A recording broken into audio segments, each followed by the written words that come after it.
Tombstone, Arizona Territory, June 4, 1885.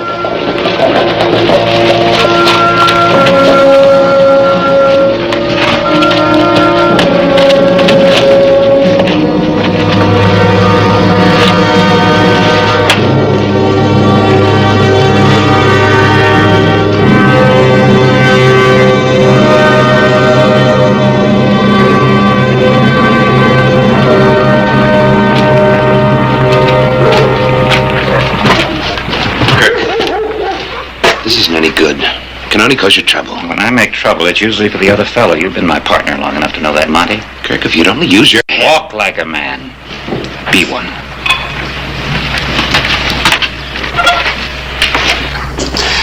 Until the lawless element is stamped out, there can be no legal trade in beef in Tombstone. Why don't you print the truth once in a while? Well, Stevens, we were just talking about you, weren't we, Charlie? None of your sarcasm, Claiborne. Kirk's one of the biggest cattle brokers in town. When he talks, you listen. The sheriff's been hounding hard-working cowboys, calling them rustlers. But the people knew the facts about Hollister, instead of the lies you print in that filthy sheet. Get out of my office. Now do you promise to print the truth? Well, now that I've always done. All right, if you're going to print lies about me, I'll see that you don't print anything at all.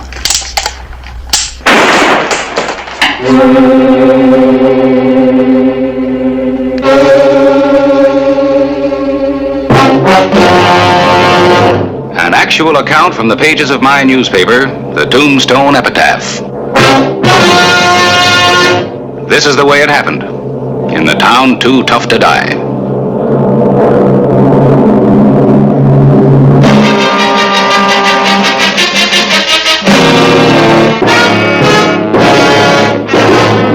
Tombstone Territory.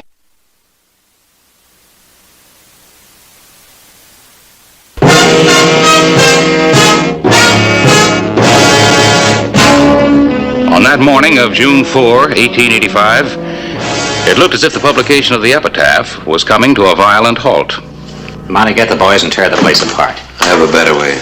The only better way would be to hang Claiborne from the nearest pole. Set up a headline, Harris. Cattle broker splattered by buckshot. Just what were you all planning? To wreck the epitaph. My partner and I were just explaining to Mr. Claiborne that we disagreed with his policies. Oh, well, that's all right. So long as you do it peaceably. You ain't so peaceable, running my best beef suppliers out of the territory. All your beef suppliers are rustlers. Everybody in town knows that. Because he tells them. You push people around, he turns you into a tin god for doing it. Get out.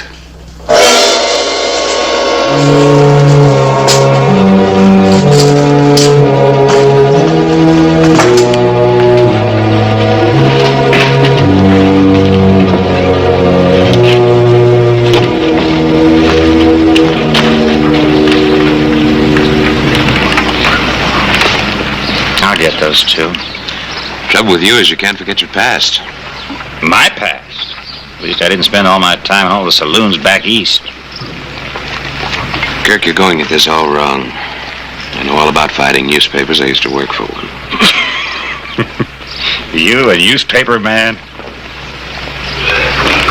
You have to cripple everybody, don't you? On your way to the Crystal Palace.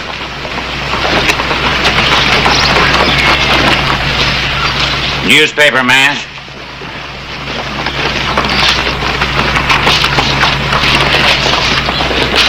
Why do you put up with him?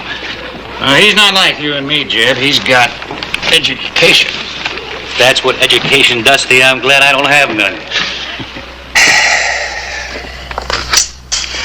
Well, they always told me that my editorials had holes in them. I'd sure hate to see the doctor digging bullets out of you. Well, now, you know, so would I. Harris, why don't you stay out of the fight for a while? You know, I'm hurting him. Rounding up the rustlers, cutting off his beef supply. He'll just bring in you rustlers, and he knows where to find them. He used to do plenty of rustling himself. That's true, but it was never proven. Well, there wasn't as much law then. Now, he's respectable. Powerful man with a lot of money. He wants control of this town. He won't get it. We've got to fight him on a lot of different levels. This is important. And so is this. never underestimate the power of public opinion or a newspaper's effect on it. Sometimes it goes off with a bigger bang than a gun.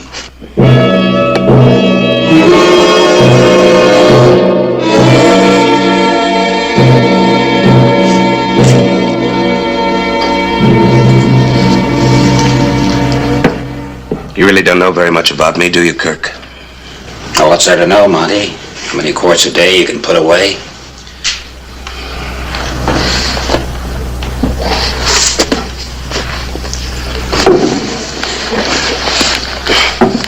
I haven't shown this to anyone for years.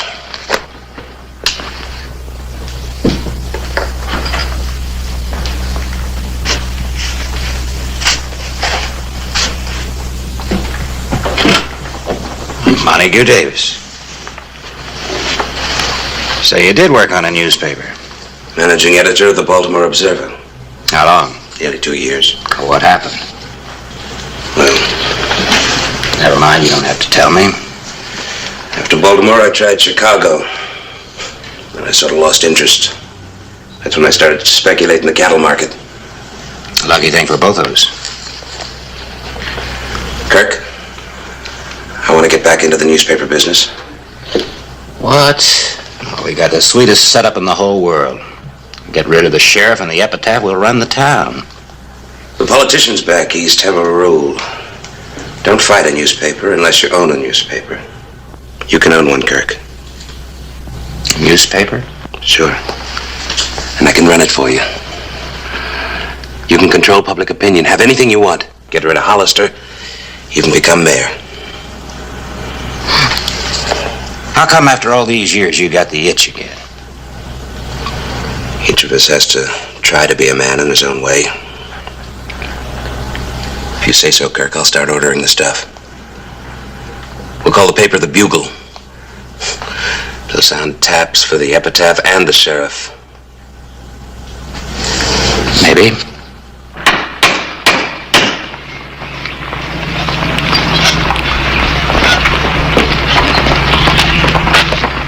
Well, we got a sign. We're in business. Finest printing equipment money can buy, right, Monty? Take a look. I've seen them come and go, but only the epitaph stays in business. Not this time, mister. Good morning. Oh, Ray, wait till you read the Bugle, Claiborne. Oh, I don't mind competition. I only hope your paper has more integrity than your catalog. Come and get the first issue of the Bugle this afternoon. Free with these handbills. Compliments of Kirk Stevens. You know there's no shooting in the town limits. Give me a gun. You'll have to get it. Folks, listen.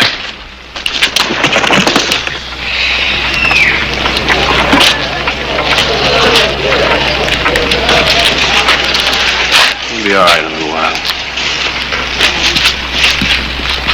It says the sheriff just come up and pistol whipped poor Jed. Doesn't sound right. I know Clay Hollister. Yeah? How well do you know him? How well? I know that if Jeb was shooting up the town, the sheriff was within his right to disarm him. Read the rest of the story. It says that all Jeb Crowley was doing was shooting off blanks. Oh? Look at the editorial. The Bugle believes the one newspaper town does not get all the facts. The epitaph has been suppressing much news.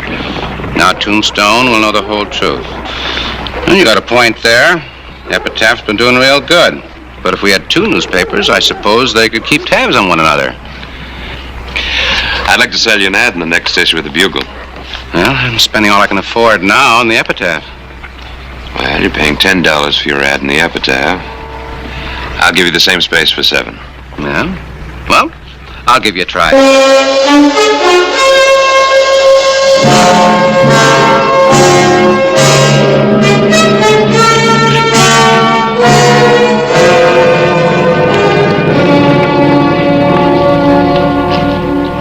You're a lawman by election only, and that newspaper can turn public opinion against you.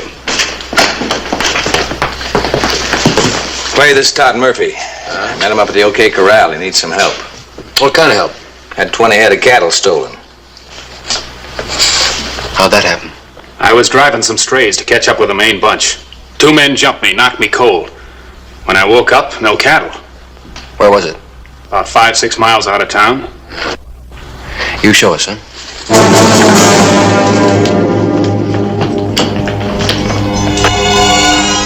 The afternoon of June 14. 8 miles north of town, Clay Hollister spotted the stolen herd.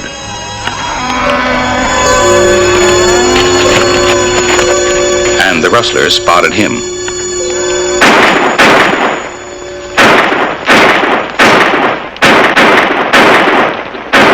Sheriff, he's hit! Sheriff!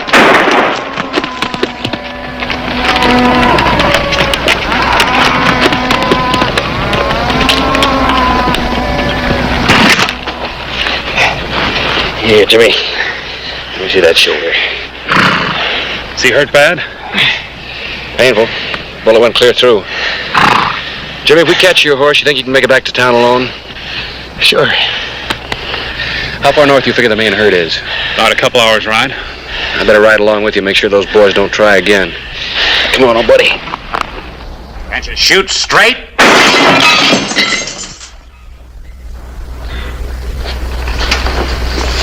Like that. Go on. Well, the sheriff and the other guy drove the herd off. We figured it didn't pay to follow. You were right. You can't fight Hollister with 6 guns. We'll get him. Nobody saw where the cattle went but you? That's right. The deputy rode back towards town. You had the ownership papers with you to prove you were in rightful possession of the cattle. We worked the way Kirk taught us to. We can turn this against Hollister. The only thing I want to turn against Hollister is a gun. Kirk, if you'll only have a little patience.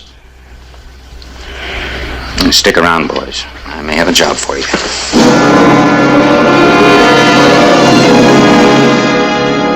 I know Clay Hollister couldn't be up to anything, but just the same, why was he so anxious to get rid of Jim? Where's the herd now? Excuse me. It's up north, if you care to look. Clay, no offense. This was just about the rustling and... And what? Nothing, Clay. Nothing.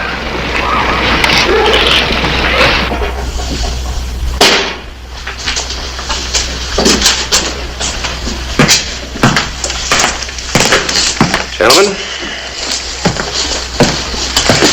I read your little story. So did everybody else in town. Our circulation's improving every day. You say these rightful owners were deprived of their cattle? That's what they told us. They showed us papers to prove it. In other words, you're accusing me of rustling. Rightful owners, where do you suppose I can find them? How do we know? Well, you talked to them. It says so right here. They left town. They said they were afraid you were going to kill them.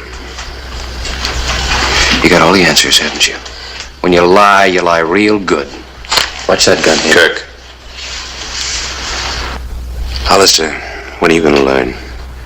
You know, you just can't walk in here and threaten honest citizens. What are the people going to think when they read about it?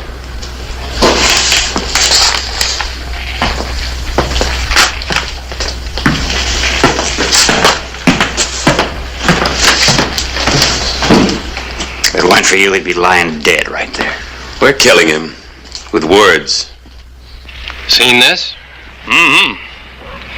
I'll say this. Somebody over there knows how to put out a paper. Harris, when are you going to lower your subscription rates to match those of the Bugles? Wish I could. It's impossible. Maybe they've discovered a new law of economics. How to show a profit while operating it under cost. Well, it seems to me like one man should be able to put out a newspaper just as cheap as another. Kirk Stevens is paying for the losses of the Bugle out of his cattle proceeds. Maybe Stevens is just a good businessman. Anyway, you can't expect us to pay extra for the epitaph when the Bugle's just as good. And maybe a little more impartial. Impartial? How do you like that?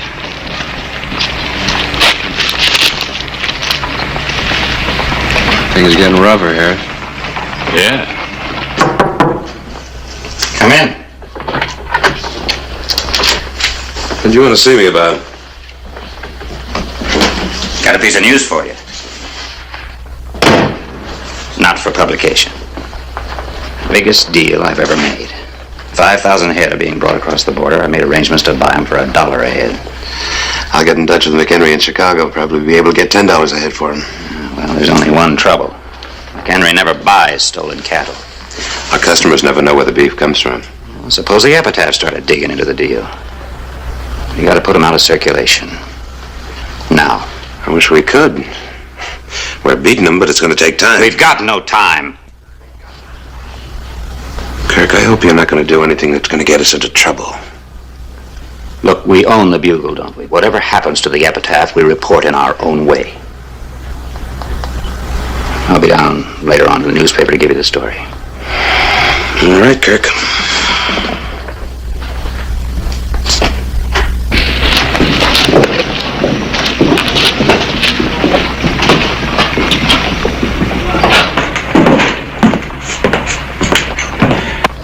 Well, that's it, Fred. Let's get out a paper, even if we have lost half our customers.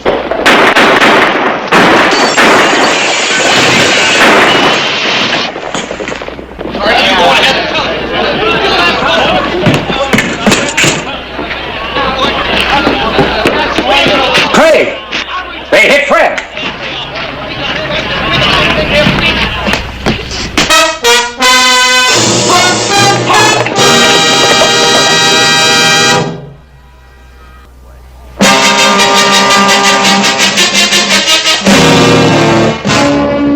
June 20, 1885. Fred's body was moved to the undertaking parlor.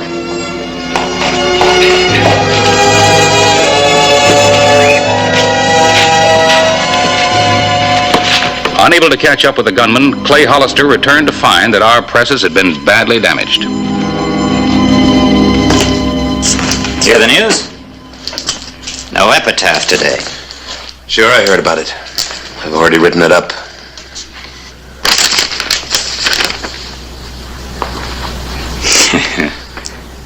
Well, this is good. You make it sound like Hollister doesn't want to catch the killers, may even be behind the shooting. It wasn't easy. I'm not sure you should have done it. Put the epitaph out of business, didn't I? By killing an innocent man. I was after Clybourne. Since when do you care about killing? I'm only warning you for your own sake, Kirk. Don't take any more chances. Somehow I liked you better when you were spending your afternoons at the Crystal Palace. I'm trying to make a big man out of you, Kirk. Please don't spoil it. First you make a man out of yourself.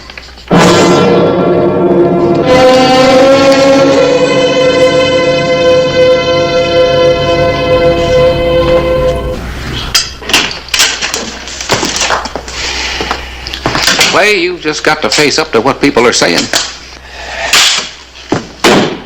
Yeah, I know what people are saying. The thing that amazes me, Harris, is how they can take the truth and twist it into so many different ways. You just got to make an arrest. Well, I gotta have the right man first. Kirk Stevens or Monty Davis. I know they're behind it, but they didn't pull any triggers. Any idea who did? Yeah. I thought I recognized Jeb Crowley. I didn't say anything because I wasn't sure. But the fact that he's been out of town ever since is... I found the herd, Clay. 5,000 head. What herd? Well, I got a wire from the Mexican border saying a big herd had been driven across, and they wanted me to follow up. Where were they headed? Kirk Stevens stockyards. Are you sure? Yeah, I managed to talk to a couple of the cowpokes. 5,000 head. This could be a break for us. June 22, 1885. Broker Kirk Stevens' stockyards were bulging with beef. How are you, Kirk? Jeb. What's he doing here?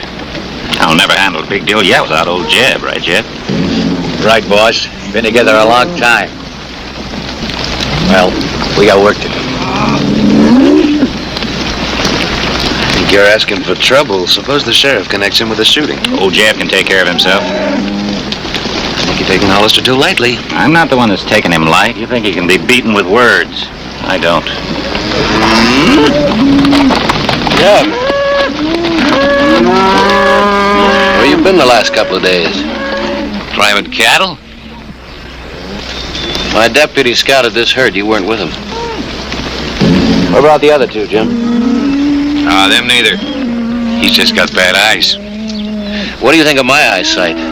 I spotted you right after Fred was murdered. You're just making wild guesses. down to my office. We can talk better there. We're not going nowhere. I wouldn't.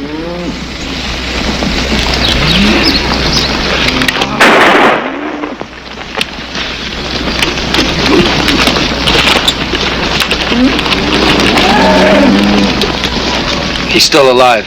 Get a doctor, Monty. If you didn't have that gun pointed at me, I'd kill you right now. I'm gonna leave Jeb in your custody. I'm not worried about you going too far. You two. You. Come on. Jeb better not die.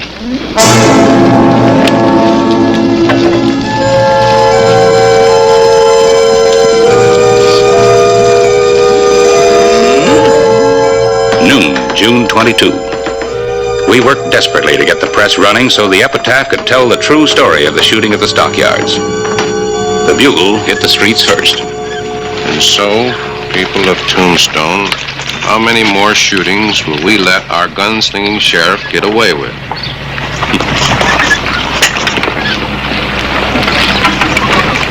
What do you think? I think Hollister's got some questions to answer. We got him this time. The sheriff's finished. So is Jeb.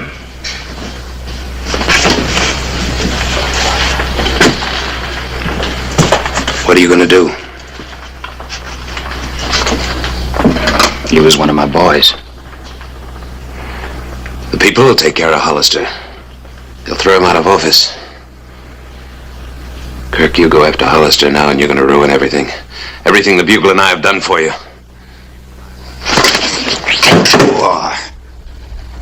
When I found you in Chicago, you were ready for the ash heap. Without me, you're nothing. Don't do anything stupid, Kirk. Use your head. I like my hands better.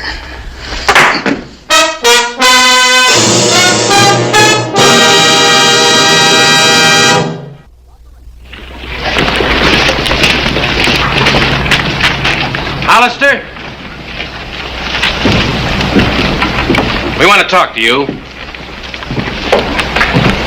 All right, go ahead.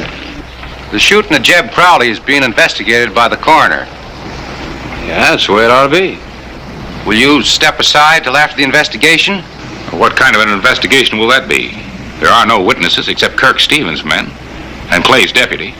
Sheriff, will you turn in your star while we look into this? Hollister, I want you. You heard what the man said.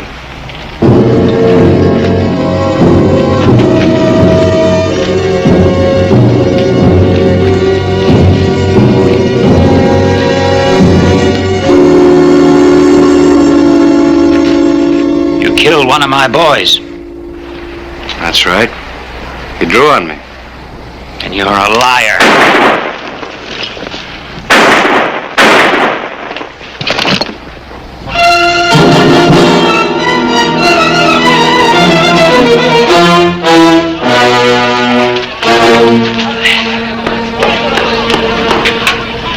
He's dead. Any doubts who shot first? Kirk did. I wonder how many men he's killed with that trick. Guess we won't need the investigation, Clay.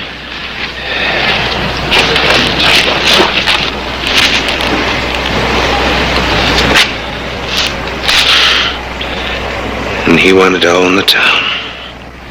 Now all he's got is a piece of Boot Hill.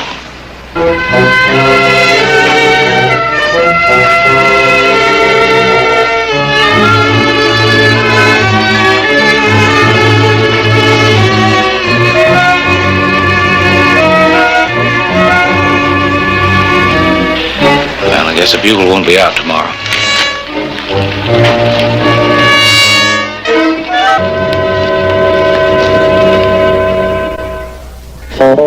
Whistle me up a memory, whistle me back where I wanna be, whistle a tune that'll carry me to Tombstone territory.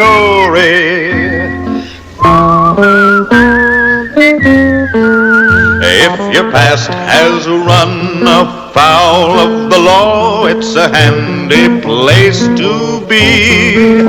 'Cause your future's just as good as your draw in Tombstone territory.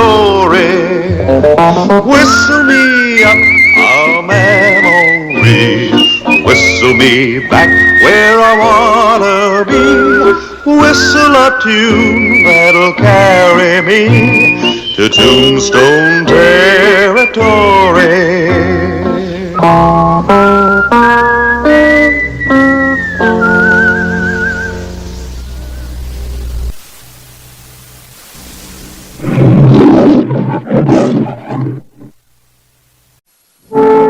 Tombstone, Arizona Territory, May 31, 1885. Wait. Jake Conroy's back in town. I just saw him. So? The talk is he's back in town to kill you, since you were the one who sent him up. Well, never expected to catch the two of you together. Must be my lucky day. Oh, Jake, I understand you're going to call me out. Don't listen to gossip, Hollister. I'm not here to kill anybody. Oh? Prison changed you, huh? Yeah. Clybourne, I want to run an ad in the paper. One of those one-liners. Expert wheelwright wants job. You? A wheelwright? I learned it at Yuma. You going to run the ad or not? Sure, all right. I'm all for any man who wants to go straight. And Hollister, if any joker wants to blame me for something again, you know better, see?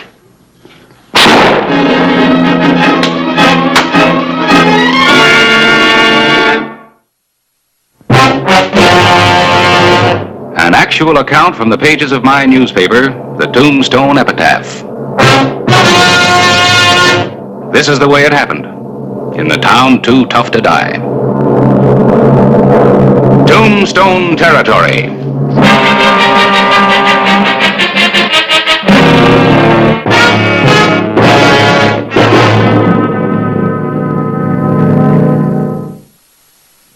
The morning of May 31, 1885 got off to a fast start. A man had been shot and killed on his way to work.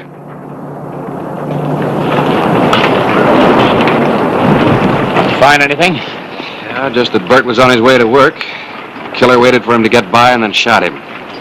Must have stood over there. How do you know? Well, the ground's all mussed up, like he got fidgety waiting. Well, here's a slug Doc Cunningham took out of his back. Not much to go on. Great. Can't be more than a couple of 138-40s in town. Old Bert Henry.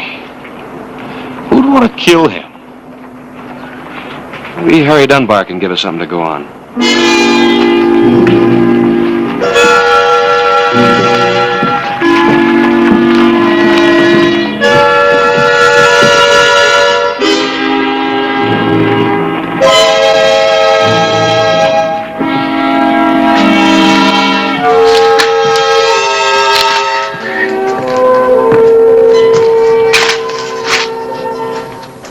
Looks like some folks are in for a spell of waiting for that baby. Also looks like I came to the right place at the right time. Haven't I seen you before? Maybe, maybe not. The point is, I'm a wheelwright. You need one bad. Oh, no, I don't. I've got the best man in town, Bert Henry. Well, Bert's not working here anymore. Somebody gunned him down. Bert? I was in Hollister's office when he was shot. Word is spreading all over town. That's why I thought... Hi, Harry. Well, you didn't waste any time getting here, I see. Somebody's got to take the fellow's job. Might as well be me. Got any idea who shot him down, Clay? No, not yet. All I know is he was ambushed on his way here. He died in Doc Cunningham's office. Why would anybody want to kill Bert? He didn't have much money. I remember you now. You're Jake Conroy. You're a gunslinger. Well, I don't want any thugs around my place. Shove off, Conroy. Now, Mr. Dunbar, I wouldn't take that tone. You're in a jam. You need me. Hollister, tell him I'm in the clear. That's right, Harry. He was in my office when it happened. He couldn't have done it. He was telling me that he spent his time up at Yuma learning to be a wheelwright. I don't think that I could ever trust an ex-con. Mr. Dunbar, have you ever been in prison? Of course not. Then you don't know what it takes for a man to buckle down and learn a trade late in life. To tell himself he's going to go honest and above board. All right, Conroy, I'll give you a break, but I warn you, the first false move and you're finished. It's a deal, Mr. Dunbar. And in a week, you'll be begging me to stay.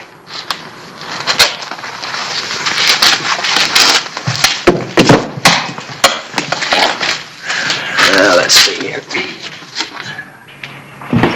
Dunbar handles a lot of important business. Stage line, couple 3 mining outfits. Now Jake Conroy's working for him. Oh, what's that got to do with anything? Don't you believe his story about going straight? I don't know. Wheelwright is murdered. Jake's a wheelwright. So he steps into the dead man's job. Well, you know Jake couldn't have done the killing. Yeah? I think we have to give him a chance. Kind of like recommending Billy the Kid for president of the First National Bank. I'll feel better if I check on him.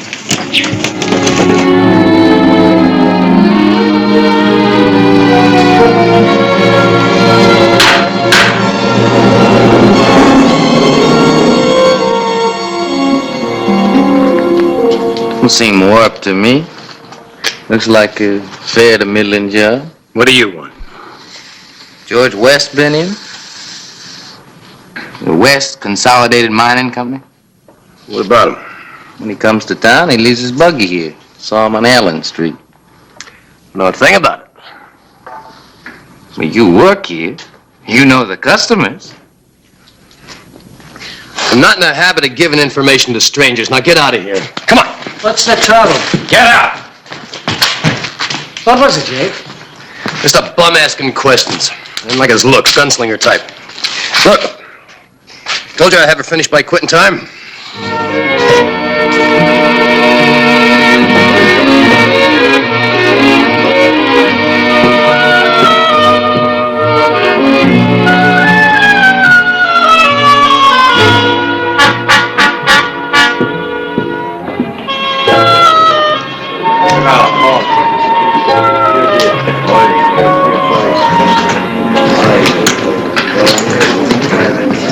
Give me a shot. Hello, Mr. West. How do you do? Bartender, I'll have another drink at the table. Mr. West. Not till I had my say. All right, what is it? Remember me? Holby Jones. I used to be a miner. Before you accused me of stealing silver or before you had me sent to the pen for something I didn't do. Well, this is preposterous. You're gonna pay for what you did to me, All Mr. right, West. head for the street. I ain't packing a gun. You are. I can fix that.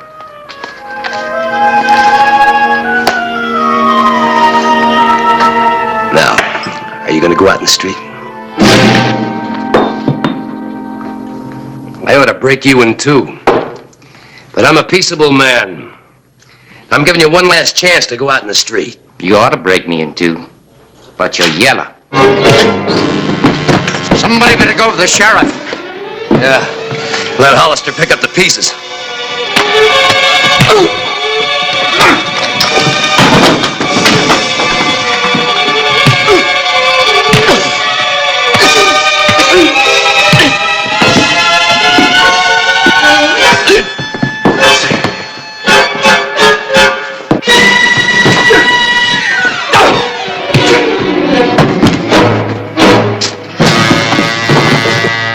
All right, Jake, you're under arrest.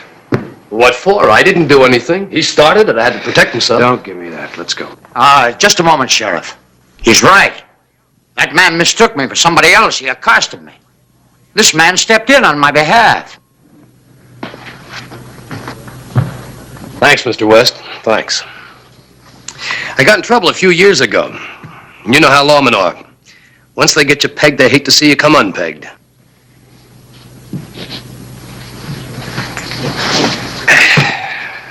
Mr. West, you want to prefer an assault charge against this man? No. Just lock him up and let him sleep it off for the night. Real high and mighty, ain't you, Mr. West? Let's go.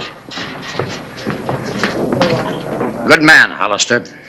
The best. Guess I'd be suspicious of everybody, too, if I had his job. I'm grateful to you, Conroy. If ever you need work, come around and see me. Thanks. But I'm working for Harry Dunbar right now. I'm a wheelwright. Wheelwright? I noticed that buggy of yours. Anytime you want it fixed, bring it around. I'll treat it right. All right. Be seeing you, Mr. West. Oh, Conroy, your gun.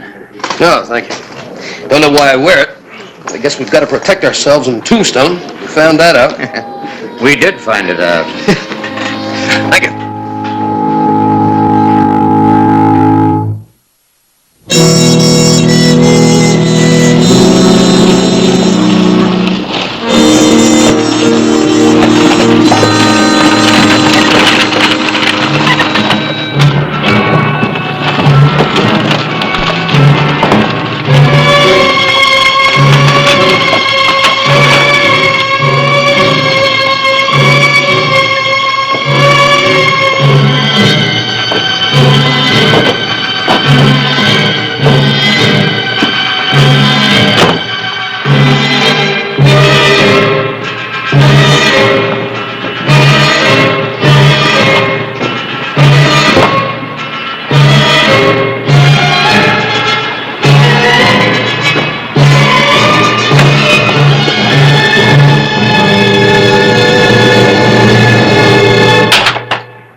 I'd sure like to get my hands on whoever did that.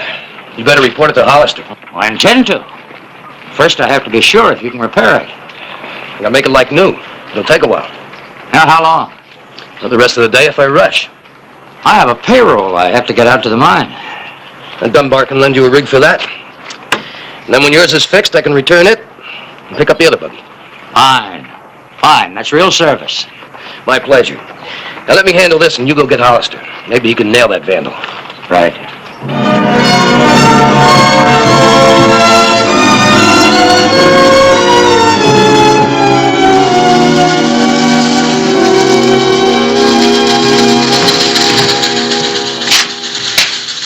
Hello, Jake. Hello, Hollister. Anything you can tell me about Mr. West's buggy? Yeah? Two spokes busted, done with something heavy, I'd say, like a sledge. Straight grain dash. Nothing but the best for this job. You know who did it, of course. No, you tell me. The Hobie Jones. Maybe. Oh, no maybe about it. Takes a bad man to break up something as beautiful as that buggy. And you learn about a man when you fight him, and he's a bad one. That's like a twin sister, huh? I don't know. What do you mean you don't know? You ever see a better matching job? I wasn't talking about the spokes. I was thinking about something else. Something else? Yeah. I'll see you later.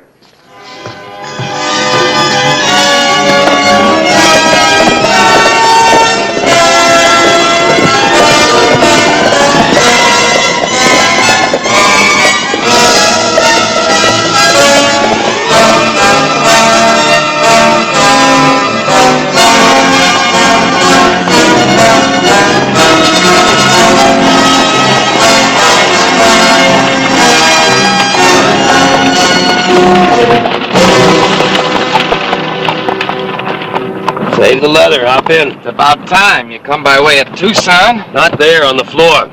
Nobody's gonna see me way out here. We're not taking any chances. I've got the sheriff looking for you, remember? You have to do that.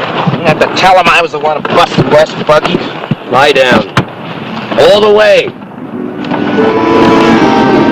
Ah.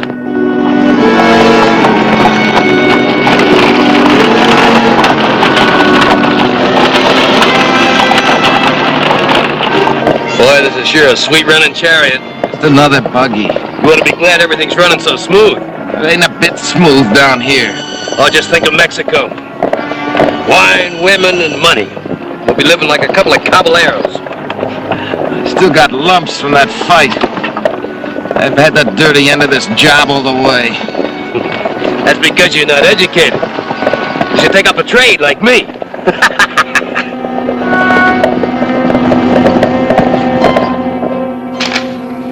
Oh, it's the report from Yuma on Jake Conroy. Well, what do you know? Jake was a trustee. Exemplary conduct, learned to trade. At least he gave us a straight story. Released May 1st along with an inmate by the name of Red River Tom. Left Yuma together heading east. Uh-oh, listen to this. 5'11", slim, dark-haired, 32, speaks with a slight southern accent. Reminds you of anybody? That story I gave you for the epitaph. Conroy's fight in the Crystal Palace with a stranger. Hobie Jones. Or Red River Tom, according to Yuma. These days, thugs change their name like you change your shirt. Well, then if Conroy knew Jones, that fight in the saloon had to be staged. Uh-huh. But you gotta go back one step further. Hobie killed Bert Henry so that Jake could get into a key job. Then the fight set Jake up with West. So naturally, when West's buggy was vandalized, he'd go to Jake. Let's get to Dunbar's.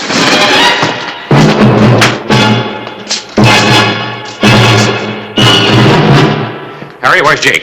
Oh, he's out, delivering the buggy to Mr. West. At the mine, I suppose? That's right. He'll be back soon. No, Harry. Not unless we drag him back.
Hello, Mr. West.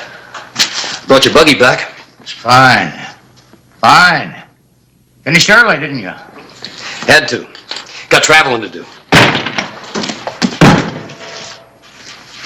I begin to see it now. Just do as you're told and nobody will get killed. Put the payroll in the sacks. We're going to take charge of it for you.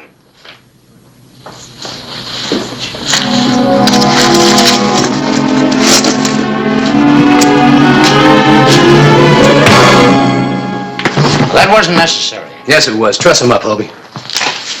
Make it fast. You've got to move. We'll take the good buggy. We're rich now. We're not going to ride in a livery stable rig. How about the guard at the gate? The boss will be driving. Hobie will be on the floor. I'll be beside you. Any false moves and you get 2 slugs, one in the back and one in the belly. Well, let's go.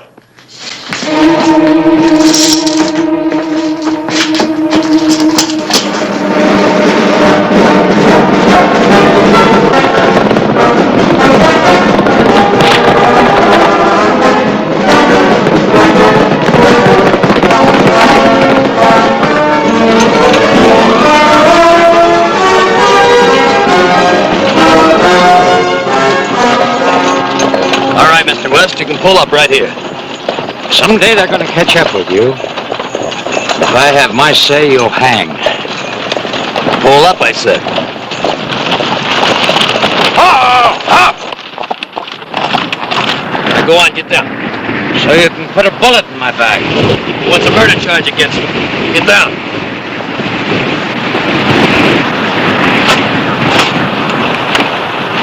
Now start hoofing it. Only take you a few hours. Yeah.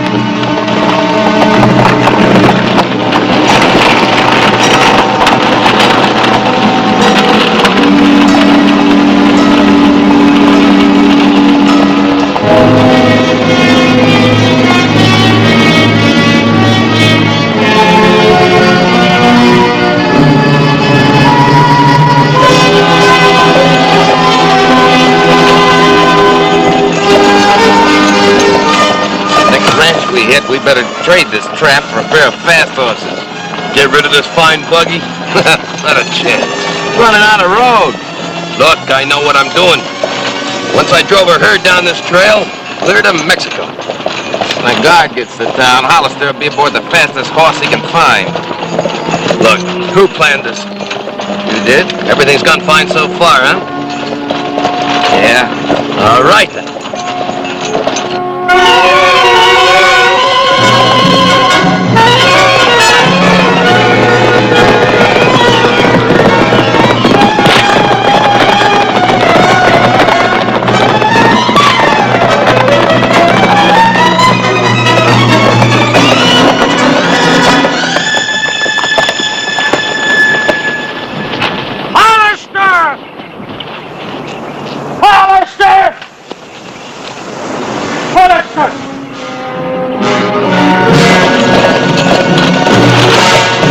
Time on foot.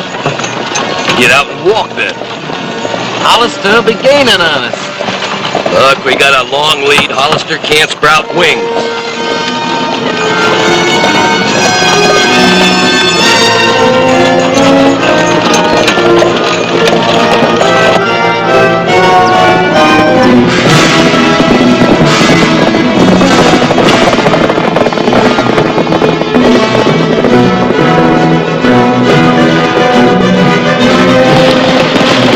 This is more like it.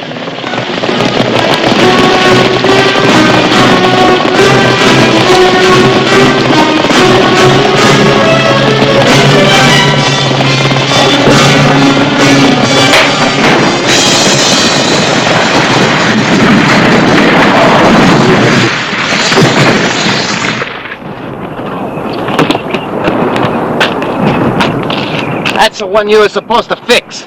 I told you to knock out a couple of spokes, not weaken the whole wheel. No matter what I done, it's up to you to fix it. It's up to you to fix Bird Henry, not to kill him. Right, all right. We're just jabbing at each other. We gotta get out of here. When you were harping about riding horses, now's your chance. Carriage snags and no saddles? Shut up and help me unhitch.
Guard him, Harris. I never buck odds when they get too big, Hollister.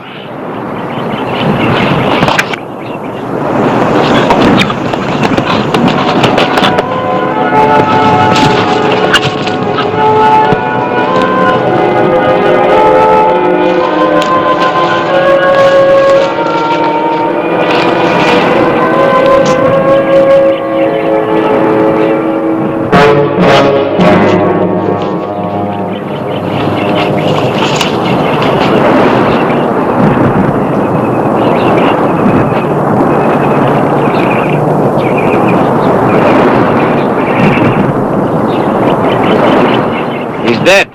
Too bad. 3 men could do a lot with 50,000. How about splitting it 3 ways?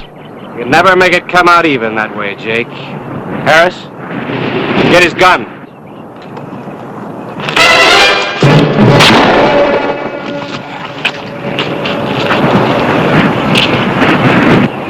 Oh, I'm glad you're a good shot. That was close.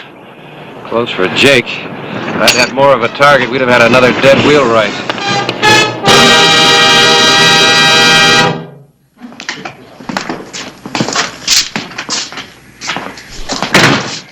Hold it here. That judge hauled off and threw the book at me. You got off easy. You deserve the rope. Yeah? I'd be in Mexico right now buying and selling judges like him if it hadn't been for that buggy wheel. Cheer up, Jake. Takes time to make a master wheelwright. You'll have that time up in Yuma. The rest of your life.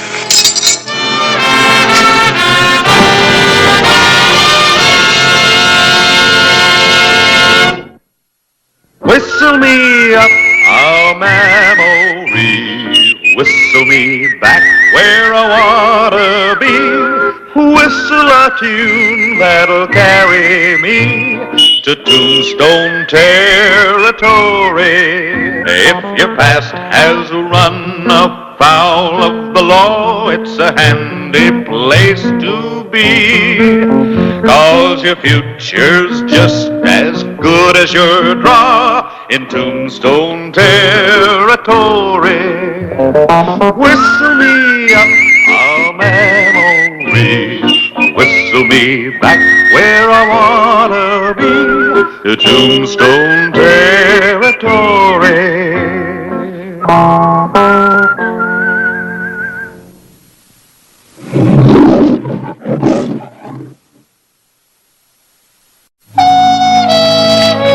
Tombstone, Arizona Territory, September 10, 1882. The Thomas brothers, Rip, Coley, and Ben, the younger element of Tombstone, and its future citizens. Here's your troublemakers, Clay. Take your choice. The fine's $10 apiece and 3 days in jail. Well, you're bearing down a little hard, ain't you, Sheriff? We were just trying to have a little fun. Sure, just flexing our muscles. You know, having a few laughs. It's getting so a person can't even let off a little steam in this town. The next time you start a saloon brawl, it won't be just a fine and a night in jail. I'll lock you up for so long you can set up housekeeping.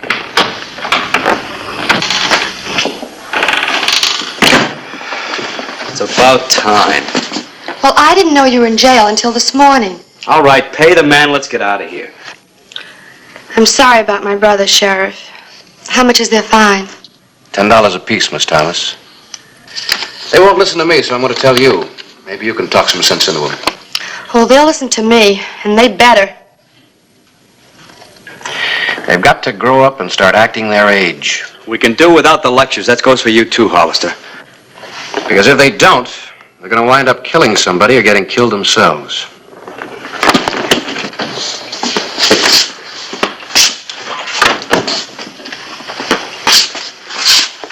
There are your guns. Keep them holstered. Yes, sir, Mr. Sheriff. At least for now.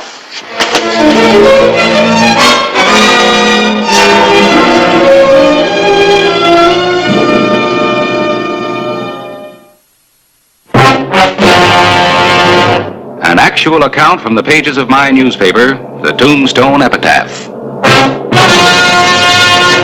This is the way it happened, in the town too tough to die. Tombstone Territory.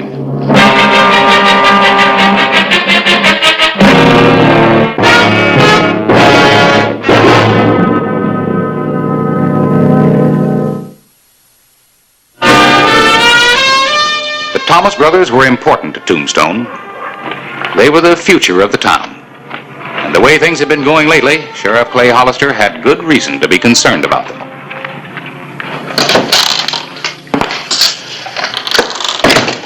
Morning, Clay. Oh, hello, Harris. On my way to breakfast. Care to join me? No thanks. I'm not hungry. I just had a stomach full of the Thomas brothers. It's the third time this month I've had to hold them in. You ought to keep a permanent cell for them. Charge rent. A second home, so to speak. Uh-oh, trouble.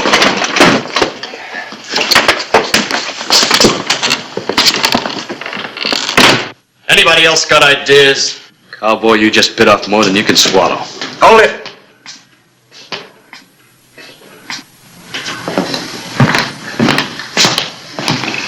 Give me the gun. I'm walking out of here, Sheriff. Don't try stopping me. Give me the gun.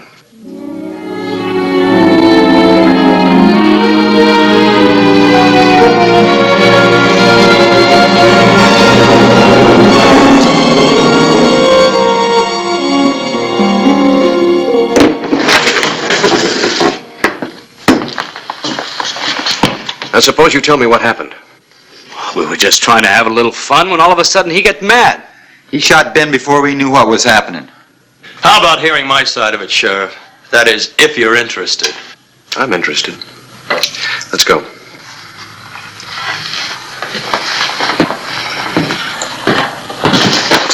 You haven't heard the last of us, mister. You can bet on it. All right. Your story better be right.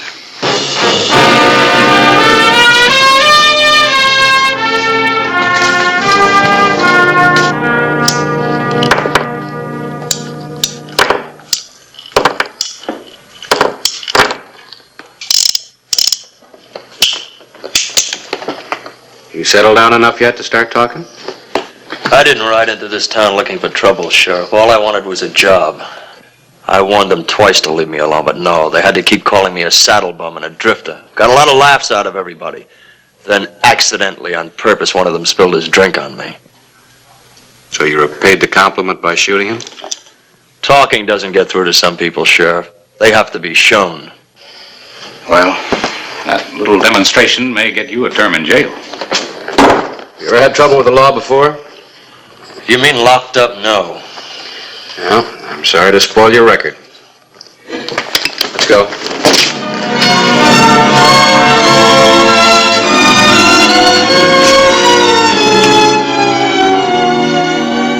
Hello, Harris. Oh, hello, Clay. Glad you stopped by. I'm writing an editorial here. I want you to hear it. The citizens of Tombstone have a responsibility to the many young men who come here seeking work. Let us demonstrate our friendship by offering them a fair chance at jobs and the opportunity to become decent citizens. Tolerance will make our community a better place to live. Well, then it goes on, but that's the idea. What do you think? Oh, I think the same as you. Just come from a long talk with Judge Parker. We talked about Paul Hayden. I guess he's the one who started this. The kid needs a break, no doubt about it. Judge has given him one. He's put him on probation. Oh, Clay, I think that's an excellent idea. Of course, there are going to be some problems, but between the two of us, I think we can work them out. What kind of problems? Well, as sheriff of Tombstone, I couldn't very well have him paroled in my custody, so I had him paroled in yours. You did what? Well, now, just don't go bringing your blood to a boil. Well, you might have consulted me first. It never occurred to me that you'd object. Oh, it never occurred to you. Well, I do. I've got too much to do around here to properly take care of the boy. Calm down. No, sir, it's too much responsibility. Wait a minute, let me read you something. The citizens of Tombstone have a responsibility to the many young... All right. Trapped by my own editorial.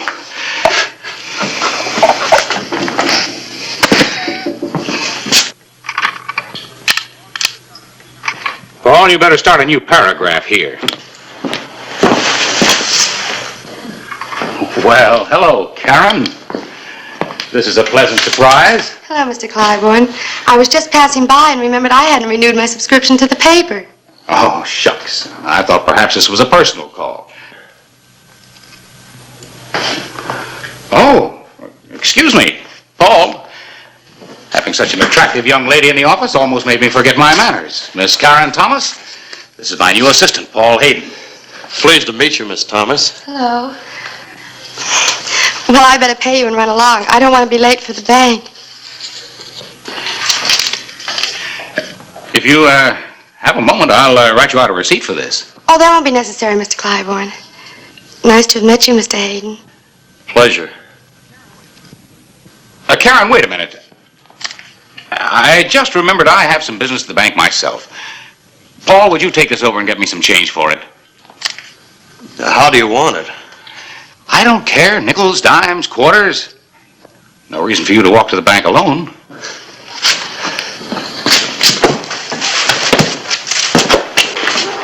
You don't mind company? Oh, I'd be delighted, Mr. Hayden.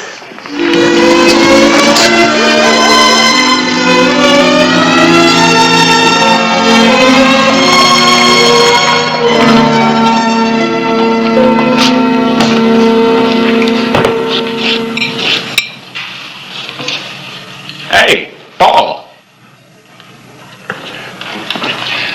Well, aren't you something? No need to ask what happened to your paycheck. You're wearing it. Sit down. Fellow's got a right to buy new duds, hasn't he? He sure has. But you'll have to admit they're a little fancy to be wearing to work. As a matter of fact, I was going to ask for the morning off. Karen's coming to town and... Sure, Paul. You go ahead. But we're kind of busy. Sure you can get by without me, all right? Well, it'll be tough, but I'll try.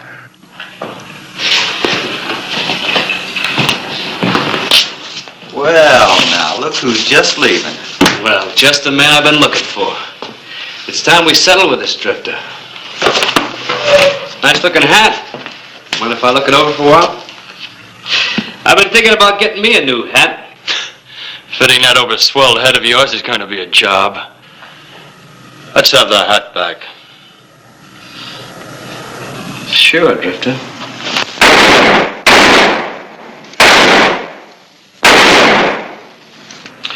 There you are.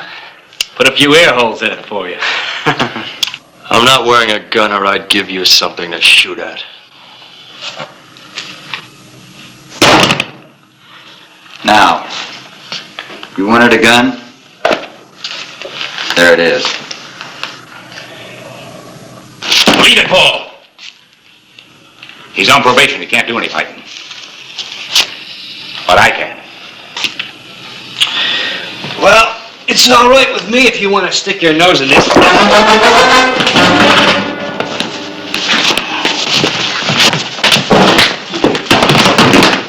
Is this a private fight or can anybody join in?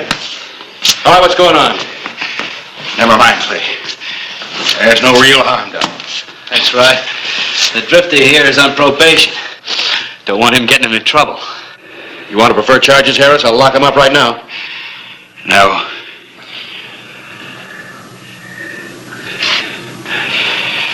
But they pay for the hat. How much was it? $5. It's a pretty expensive target. It was worth every penny of it. And I got some advice for you, drifter. Keep away from my sister. And if I don't? The next time we shoot at that hat, you'll be wearing it.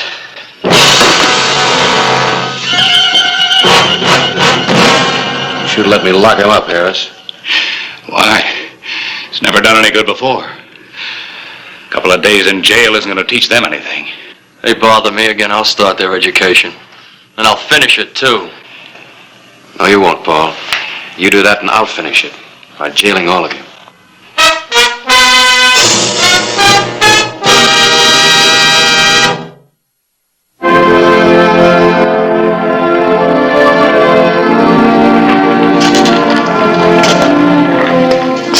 Although Paul Hayden had only been in Tombstone a short time, he had run into trouble with the Thomas brothers twice. There was going to be a third time. He was going to be prepared for it.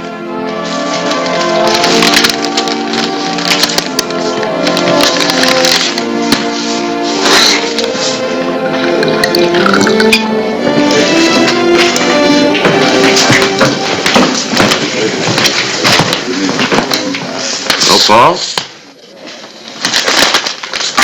Been shopping? Picked up my shirts at the laundry. Looks like a lot of starch in your shirts. You know, I could swear I just saw you coming out of the gun shop. Probably some other fella.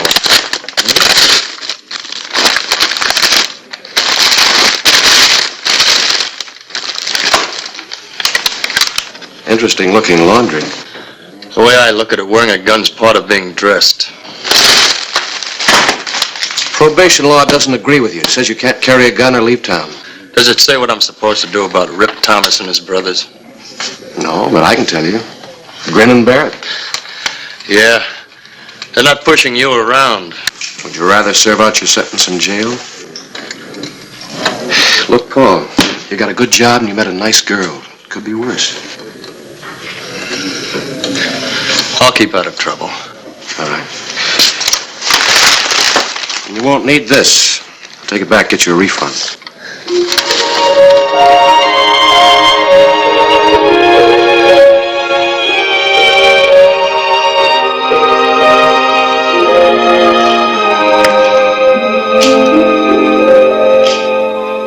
Hey, do you know it's almost 8 o'clock? Time we called it a day. Here, you can set this up tomorrow. Mr. Clyburn, I think I'd like to stay here and finish this tonight. Oh? Well, if you're gonna wait, I will too. I've got plenty I can do. Mr. Clyburn, go home. Well, how do you like that? Thrown out of my own office. Say hello to Karen for me. I hope you don't mind us meeting here like this. Of course not. Not the most romantic spot you can find, but, well, at least it's private. Thank you very much, Mr. Clyburn. Good night, Paul.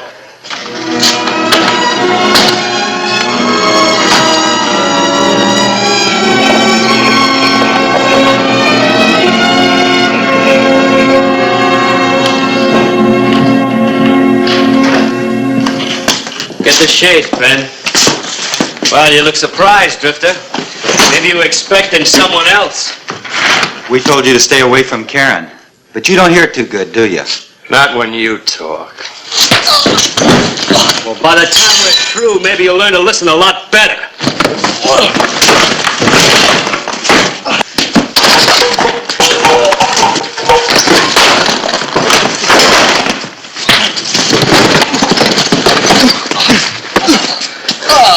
You got off lucky, Drifter. You keep away from Karen, and next time we'll kill you.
Nice mess. No need to guess what happened after you left.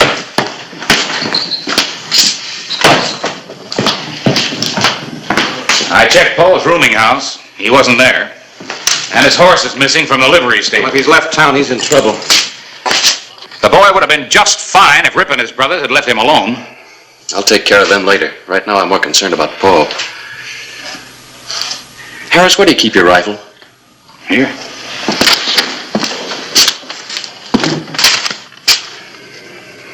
Well, it was here when I left last night. We better get out to the Thomas place.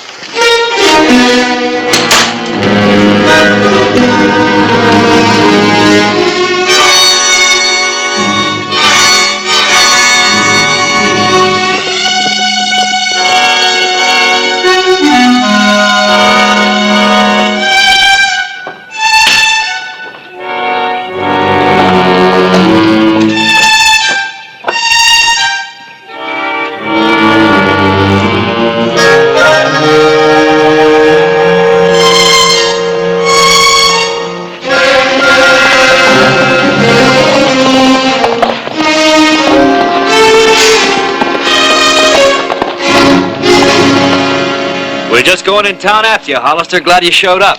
I'll bet you are. Particularly after what happened to my place last night. Have you seen Paul? The drifter? No. But when we do... He was here. And when he left, he took Karen with him. Now, they couldn't have gone very far, because I heard Karen moving around in the house about an hour ago. Him running off is a violation of his probation, isn't it, Hollister? I'll bring him back. Well, you go right ahead, Sheriff. We'll just look for Karen. Yeah, and when we find her, if she just happens to be with that drifter, well, that's his tough luck. Okay, let's go.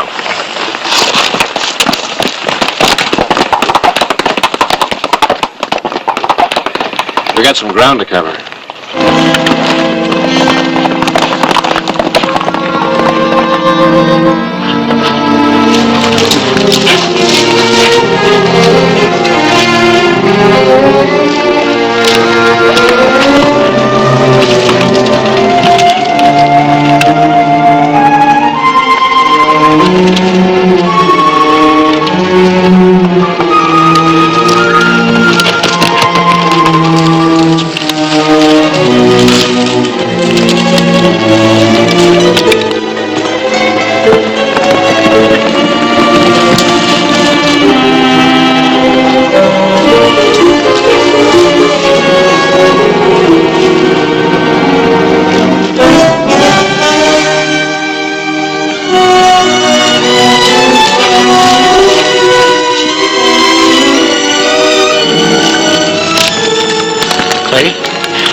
What happens if he won't go back with us? He will.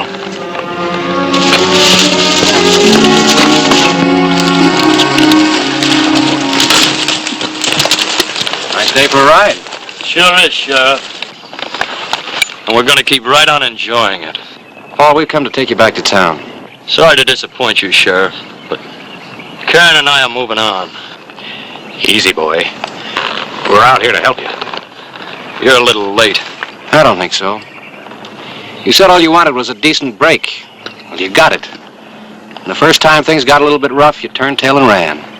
So you moved to another town. There'll always be a situation that needs facing. Maybe he's right, Paul. We can't keep wondering and worrying about when my brothers are going to show up. We'd never be happy that way. Let's go back together. You sure that's what you want, Karen? What about my probation? I wasn't supposed to leave town or carry a gun. Well, as far as I'm concerned, you and Karen just took a canter to the city limits. They're pretty big. Thanks, Sheriff. Harris, you take Paul back to the shop. Karen, I want to ride to the ranch with you. I want to talk to your brothers. Fine.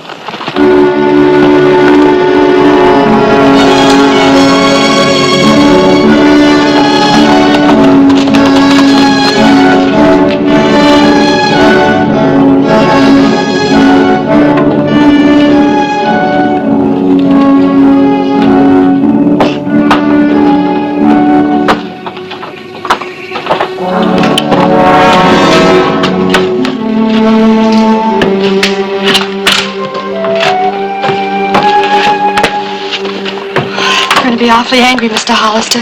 So am I.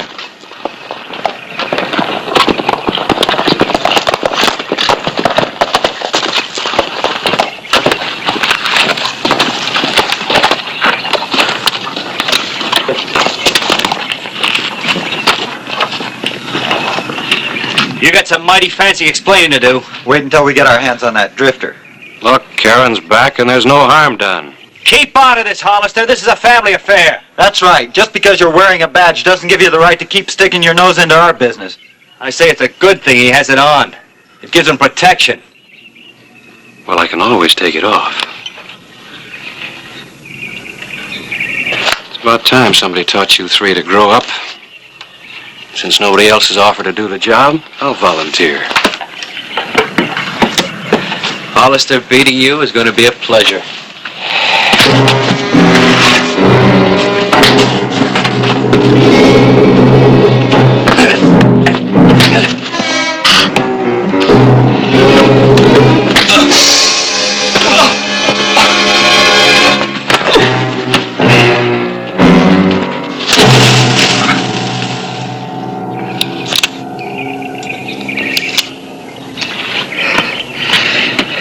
You want to try next? You betcha.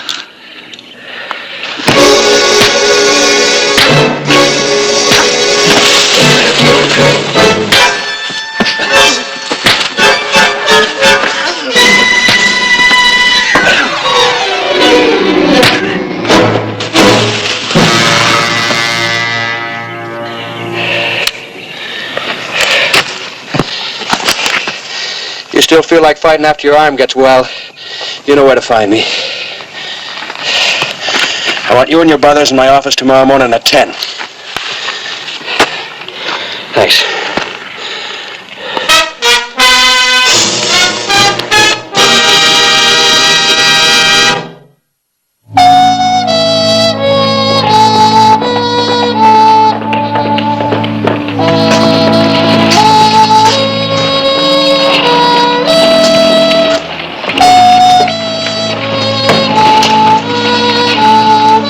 Here they come. All spruced up.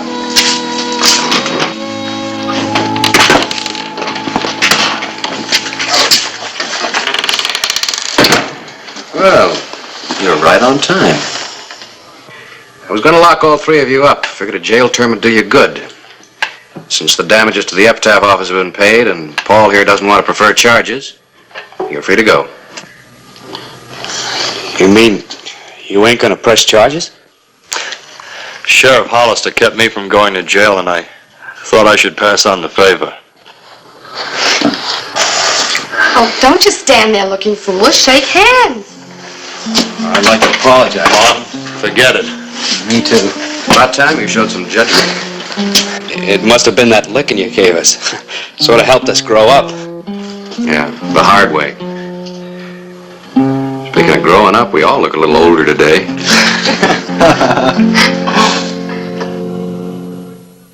Whistle me up a memory, whistle me back where I wanna be, whistle a tune that'll carry me to Tombstone territory. If your past has run afoul of the law, it's a handy place to be, 'cause your future's just as good as your draw in Tombstone territory. Whistle me up a memory, whistle me back where I wanna be, to Tombstone territory.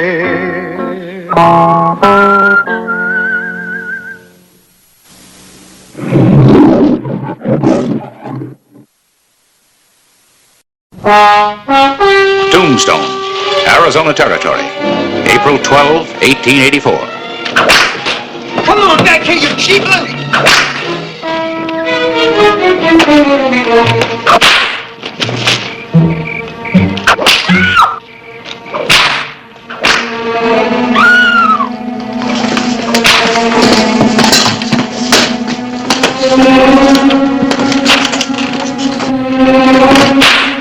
Drop it!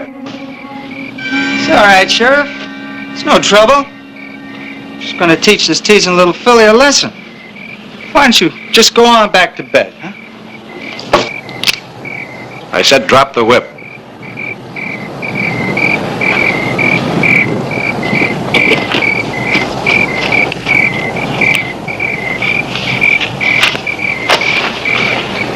Sheriff, this ain't none of your affair. I guess you don't know who I am. My pa's Flint Anson. Yeah, I know who you are. You boys better get him home before I'm forced to tan his britches. You all right? I think so.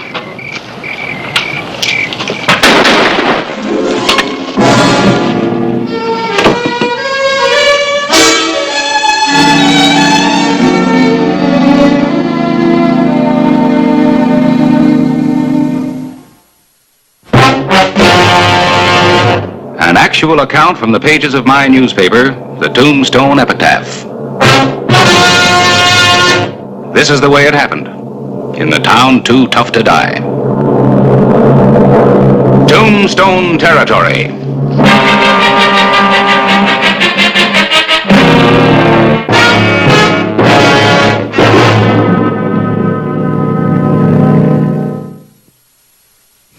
April 13, 1884.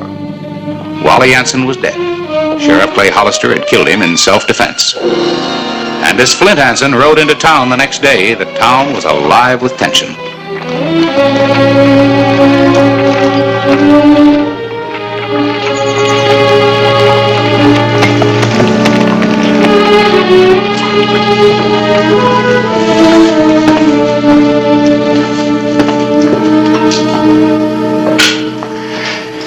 Flint. I want to put an ad in the next edition of your paper. Full page. Full page? Sure, Flint. Come in. You have a copy? I'll tell you what to say. Sit down. Write this. Attention all interested parties. I promise to pay the sum of $10,000 to the first person or persons bringing me proof of the death of the man who murdered my son. Wally wasn't murdered, Flint, and you know it. Clay shot back at him in self-defense. I'm not asking for your opinion. This is my ad. And this is my newspaper. I won't print it. All right. Somebody else will. Flint! Listen to me. Don't do this. Think it over. Think what over? That Wally was a weakling? That he wasn't the man I wanted him to be? He was my son. If it wasn't for this, I'd kill Hollister myself. When you took those 2 slugs in that arm, Flint, you were defending homesteaders you didn't even know. You brought the first law and order to this part of the country. Don't throw away what you and so many others have fought so hard to get. Sounds like one of your editorials. You never had a son. What do you think I fought for? All I can end up with is 6 feet of ground. I was thinking of Wally and his sons. Flint!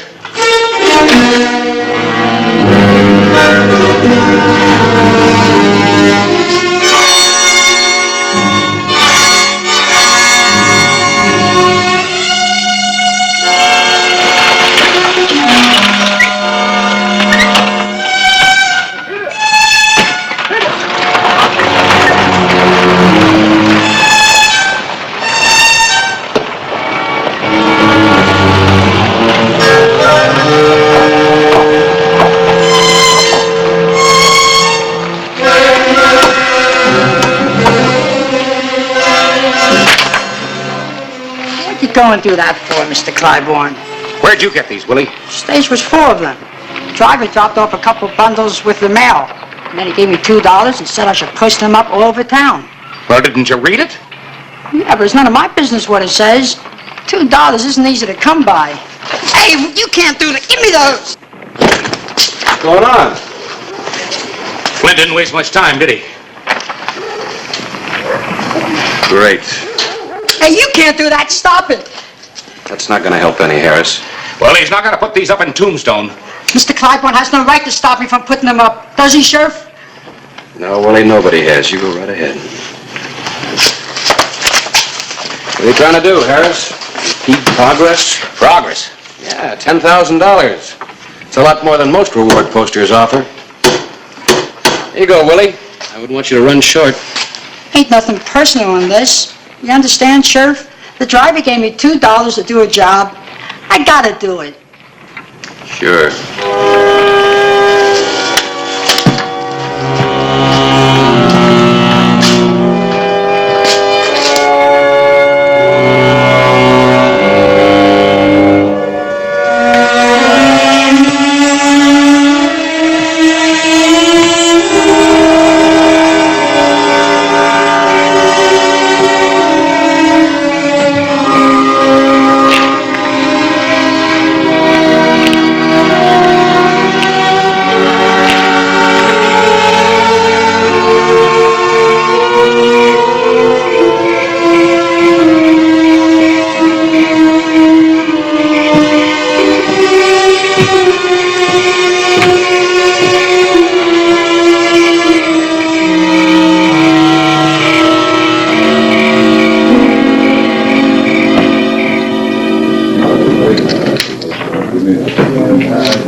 Yes, sir, gents. I'm offering 2-to-1 odds that Sheriff Clay Hollister doesn't live through the next 7 days. Now, you, sir, there's a certain expression on that handsome, intelligent face of yours that tells me you don't agree with my thinking. All right, sir. I will wager you $50 against your 25 that within 7 days from this date, Sheriff Hollister will be pushing up daisies on Boot Hill. No? All right, you gents name the stakes. I'll lay the odds and cover all bets.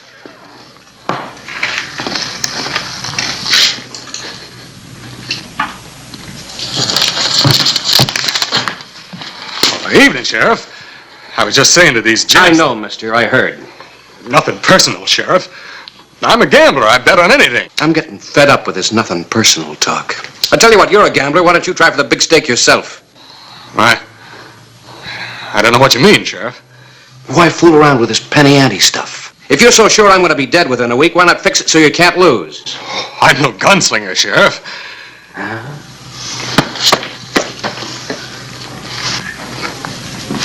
I don't figure you carry this just for luck.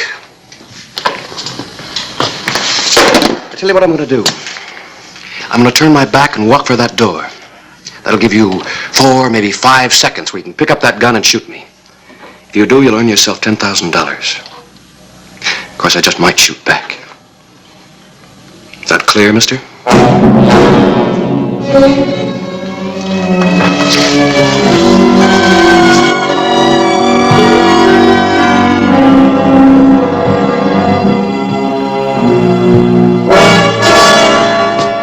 What's the matter, gambler? Didn't you like the odds?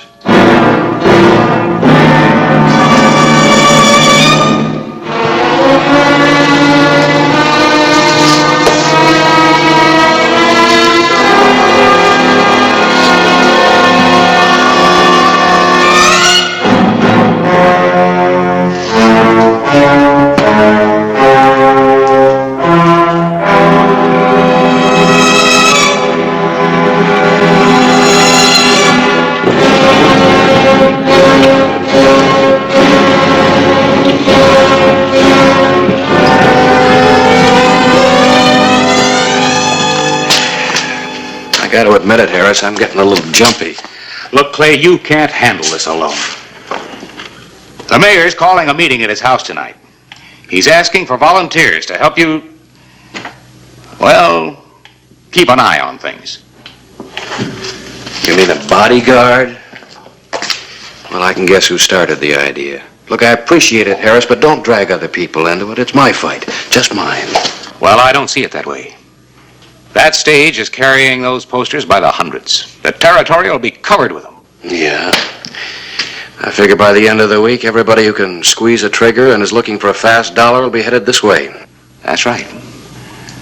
Well, you don't like my idea. What's yours? Haven't got one yet. Well, I got a tour to finish.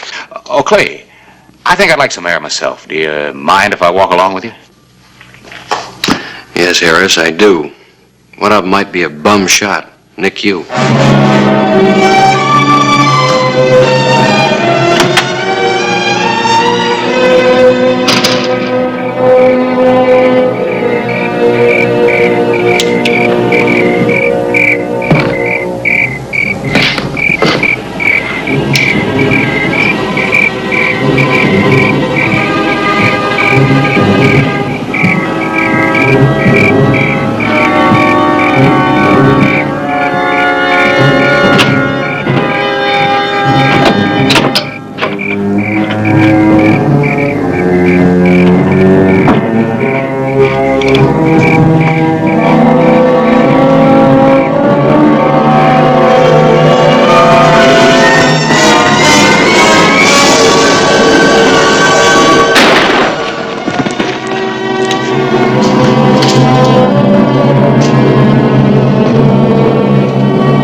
Hello, Clay. Jack.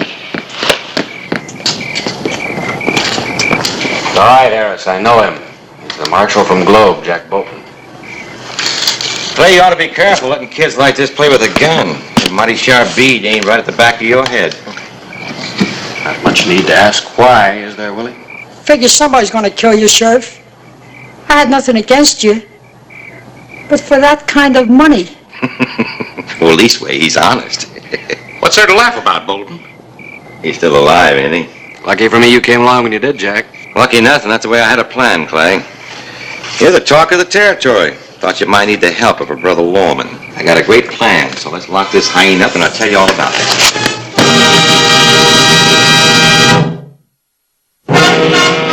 Marshal John Bolton from Globe had saved Clay Hollister from being shot in the back. The lawman had a plan, and Hollister was willing to listen. I've known Flint Anson ever since he came out west. And the only way you're going to settle this is with a personal conference.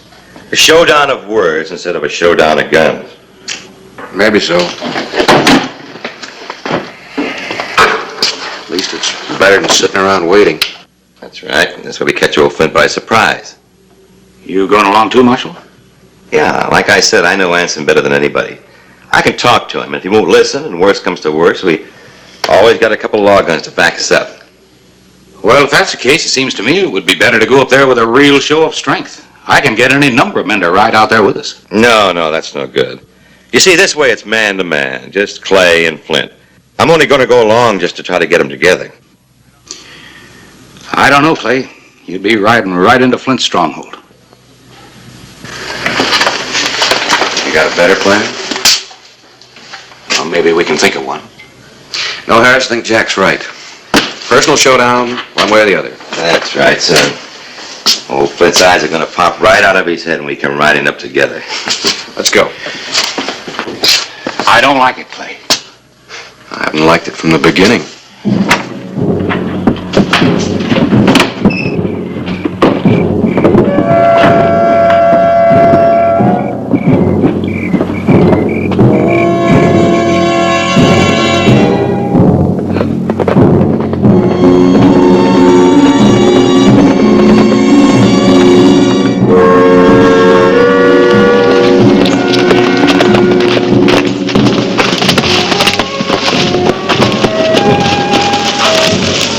You want to meet up with those gents?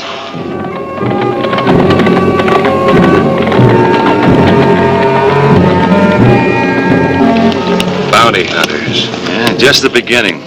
Well, let's go, Clay. They're heading for Tombstone.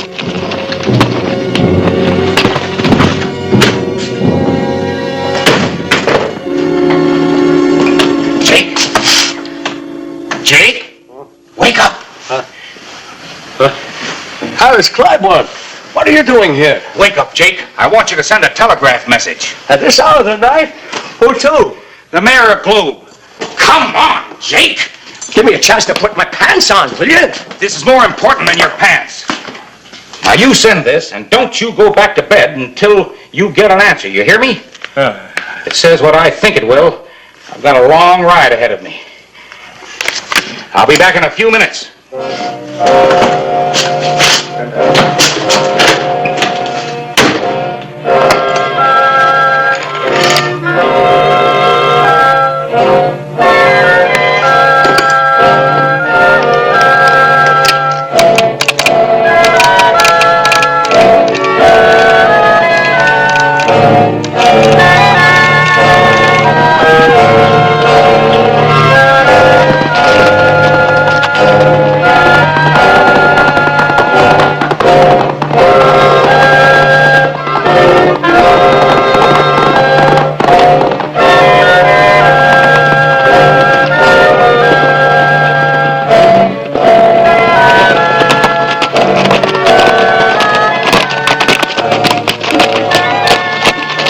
Nothing. I just got a bad back, Clay.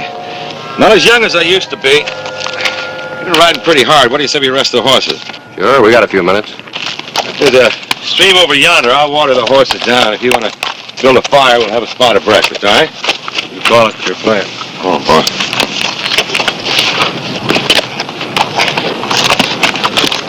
Are you sure the telegraph's working? Of course it's working. You gotta give him time. Probably got the mayor of Globe up the same way you got me. Give him time. Well, we should have had an answer by now. Are you sure it's working? What's it say? Bolton? Discharged. No. Authority as law. Man. Thanks, Jake. Hey, won't you watch your message?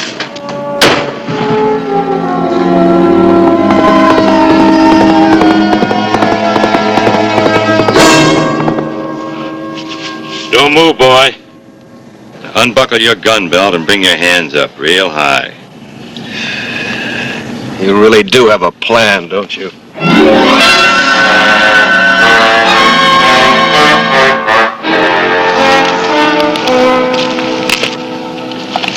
That's better, boy. Now you raise up on those hind legs of yours, real nice and slow.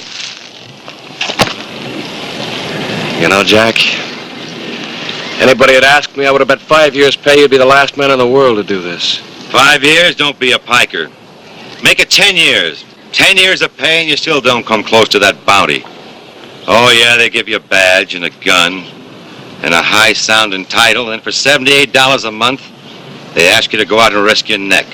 You didn't used to talk that way when we rode together. Used to say, if a man was interested in money, this was the wrong job for him. Yeah, I guess I did say that. Just shows you how local a man can get sometime.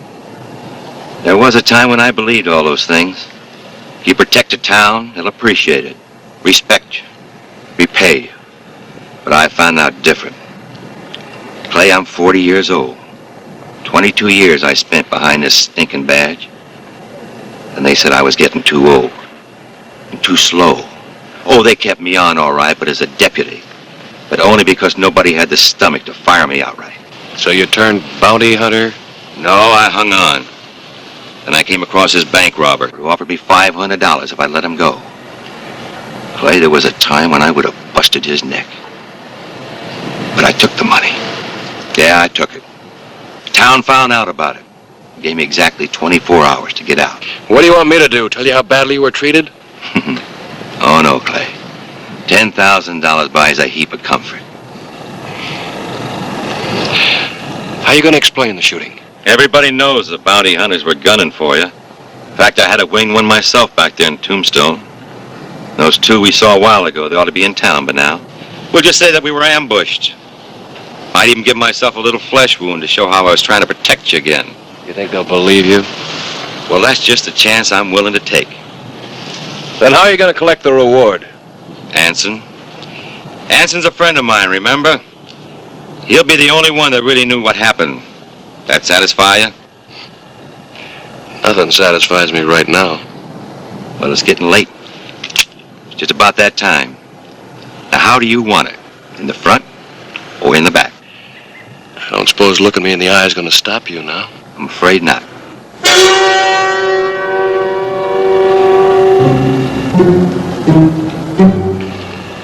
If it's all the same to you, I'd just as soon be facing you.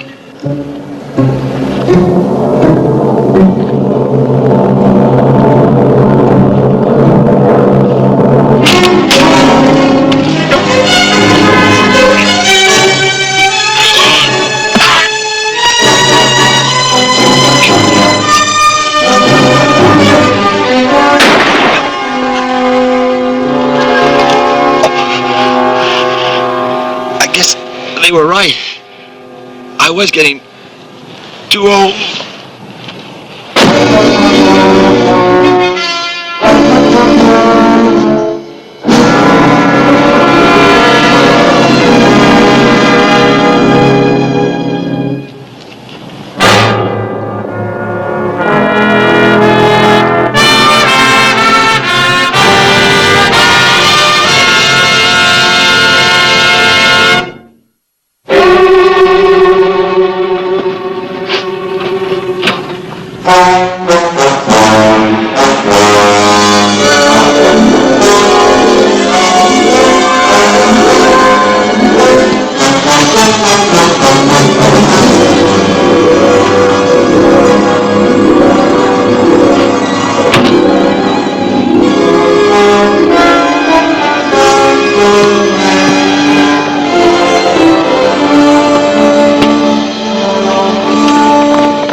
body you've bought, Anson. There's liable to be a lot more before this is over.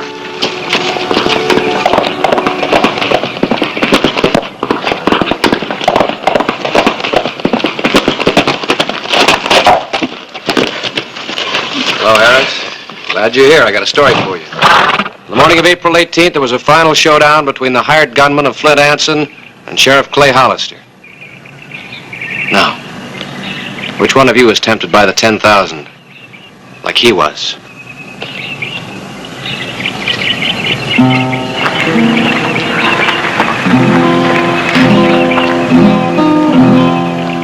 He was my friend. Yes, Flint, he liked you too. And your money. There'll be a lot more come for your money. You won't know him. Maybe you won't care. You might be interested in this, Anson. That's a petition signed by the citizens of Tombstone, asking that you retract that price on Clay's head. Look it over. Some of those names are your best friends, and they wanted me to tell you something else. They've always respected and admired you. You once fought on the side of law and order. But the first time it hits you personally, you're on the other side. Think it over, Flint. All the killing in the world isn't going to bring your boy back.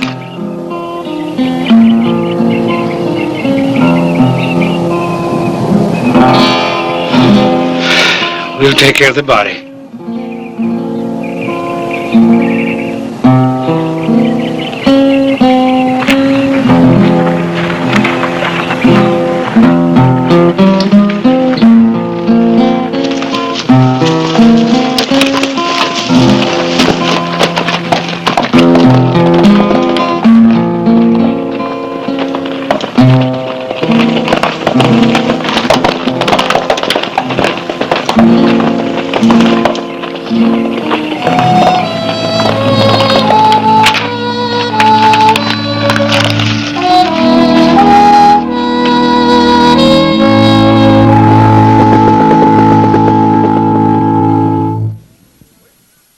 Whistle me up a memory, whistle me back where I wanna be, whistle a tune that'll carry me to Tombstone territory.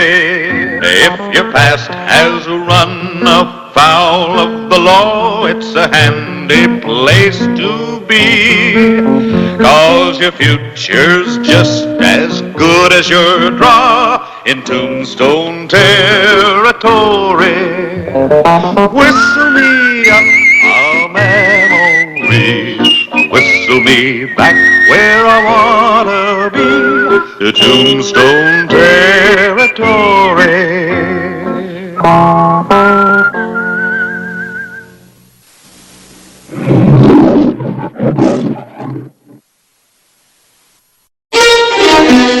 Tombstone, Arizona Territory, June 3, 1882. Sheriff Clay Hollister was making his nightly check before putting the town to bed.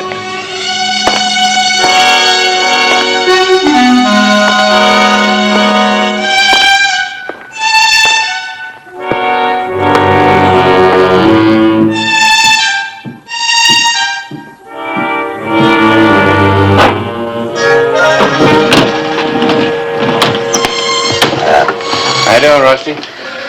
Good evening, Sheriff. Or is it morning? Straight up. Take your pick.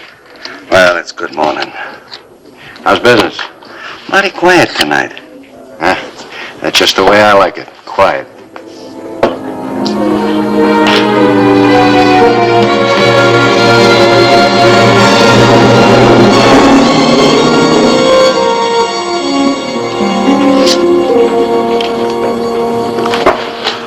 Sorry, mister, but I'm closing. But I want to play.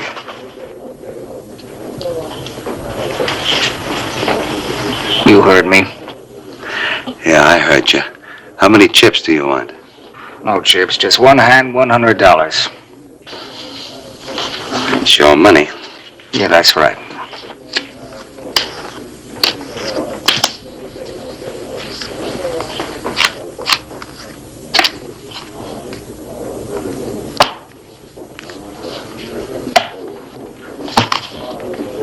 goes?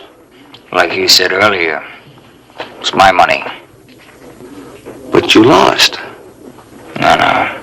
You dealt from the bottom of the deck. Listen, mister, I've been dealing here in Tombstone for 2 years, and nobody, never accused me. Maybe you're dealing your own tombstone right now.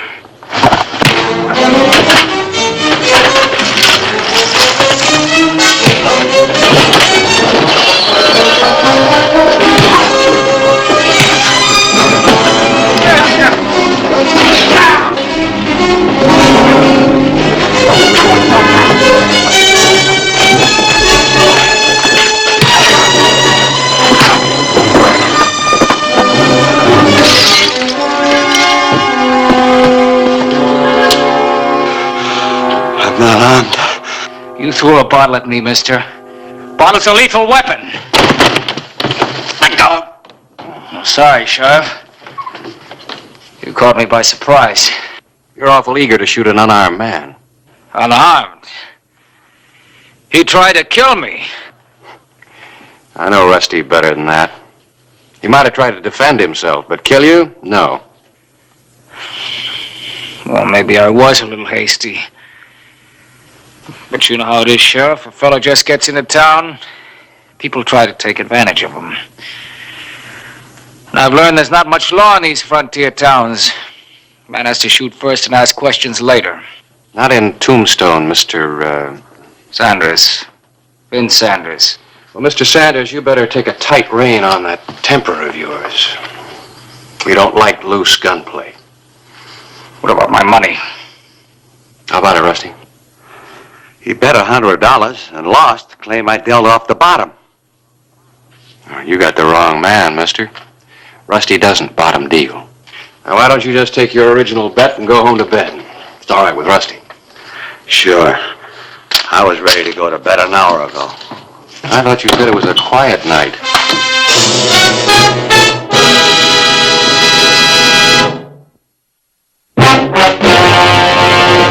An actual account from the pages of my newspaper, the Tombstone Epitaph. This is the way it happened. In the town too tough to die. Tombstone Territory.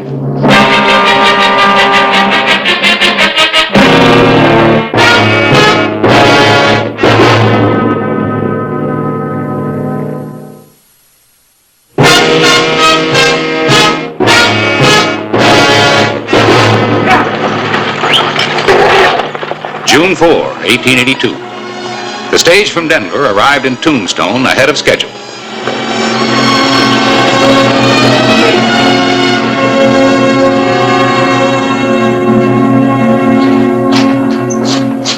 Oh, hello, Harris. Say, I thought you were going to meet the stage today. Isn't Bert McGraw due in? Yeah, I thought you might want to come along. Stage is due any minute. Oh, that's a good idea. I can stop by Hatch's on the way back, get a bite to eat. What's wrong? Nothing. Nothing at all. As a matter of fact, things are improving around here. What, Bert? Welcome home. Hi, fellas. We were just going to meet you. You two are the first to know. Gentlemen, this is Jeannie, otherwise known as Mrs. Bert McGraw. Jeannie, Sheriff Hollister, Mr. Clyburn of the Epitaph. How do you do, gentlemen? Well, congratulations. When did all this happen? Day before we left Denver.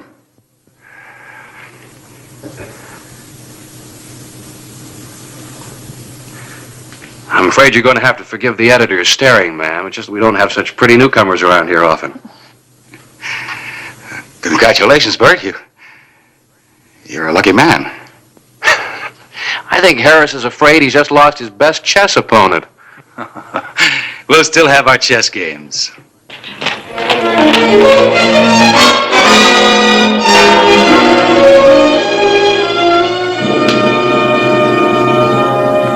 I hope you enjoy living in Tombstone, Miss McGraw. Oh, I'm sure I will, Sheriff. We'll do our best to see that you do. Thank you. Come on, Bert. Help you with the bags.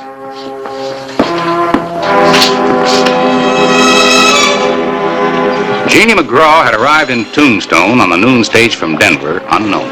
Nobody knew at the time that she was someone the town would never forget. Yeah, how about that? Never thought old Bert McGraw would get himself roped in a double harness. Yeah. Well, you don't sound too happy about it. Matter of fact, I'd say you're acting downright grumpy. Clay, I know this sounds ridiculous, but I have a notion I've seen that woman before somewhere. Oh, you've been to Denver. I don't know where, or when, or under what circumstances. But it bothers me. Well, you know, there's something bothers me, too. The way she was staring at that Vince Sanders across the street. Vince Sanders? Yeah. Oh, the fellow came into town yesterday. Yeah, and an hour after he rode in, he started a big free-for-all down at the Oriental. Accused one of the dealers of cheating. You think she knows him? I don't know. Probably not. Where are you going? Look for some real trouble instead of dreaming it up.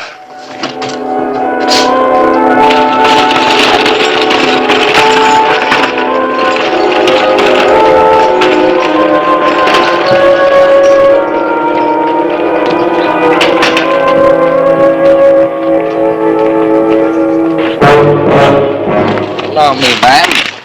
Leave me alone. You don't really mean that, do you? Sanders! Leave the lady alone like she told you. Just as you say, Sheriff. This time. Thank you, Sheriff. Oh, Miss McGraw, you know that man? But I'd rather not discuss it. Excuse me.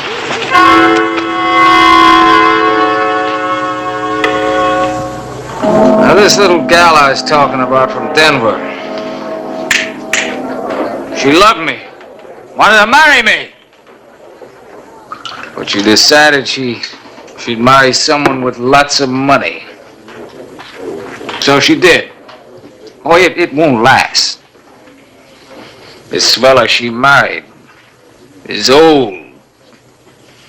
She'll get tired of him. She's mine! She always was.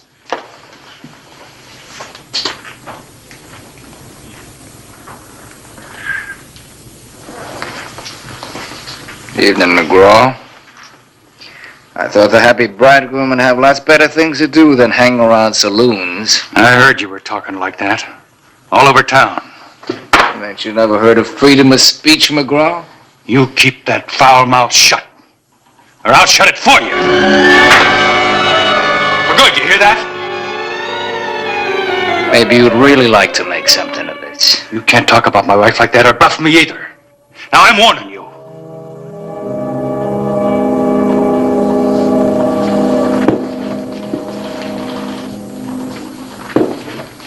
McGraw, you ain't never gonna get out that door alive.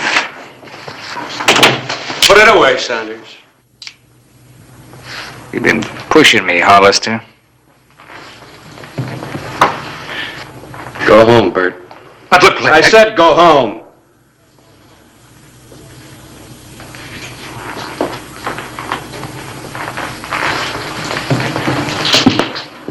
I know what you've been doing, Sanders. That's why I'm here.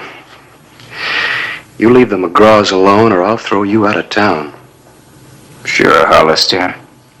Anything you say.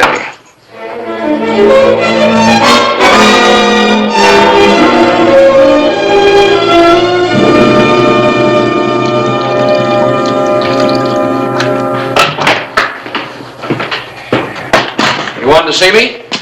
Hello, Clay. Yeah. I heard about that run-in between Vince Sanders and Bert McGraw. Oh. And then I remembered where I'd seen Jeannie McGraw before. Where? Here, see what you think.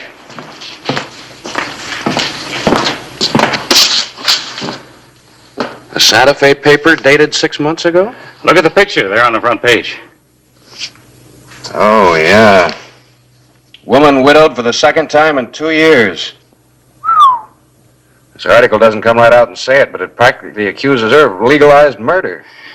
Twice she married an older, well-to-do man from some small western town. Both times the husband was killed by a stranger in what was called a fair fight. What more do you need? Well, even though this picture does look like McGraw's bride, I can't act officially until I know for sure. Well, you better do that fast. If this woman is Jeannie and Vince Sanders is her partner, Bert McGraw is living in the shadow of Boot Hill. All right. You wire the Santa Fe paper for more detailed information. I'll go talk to McGraw.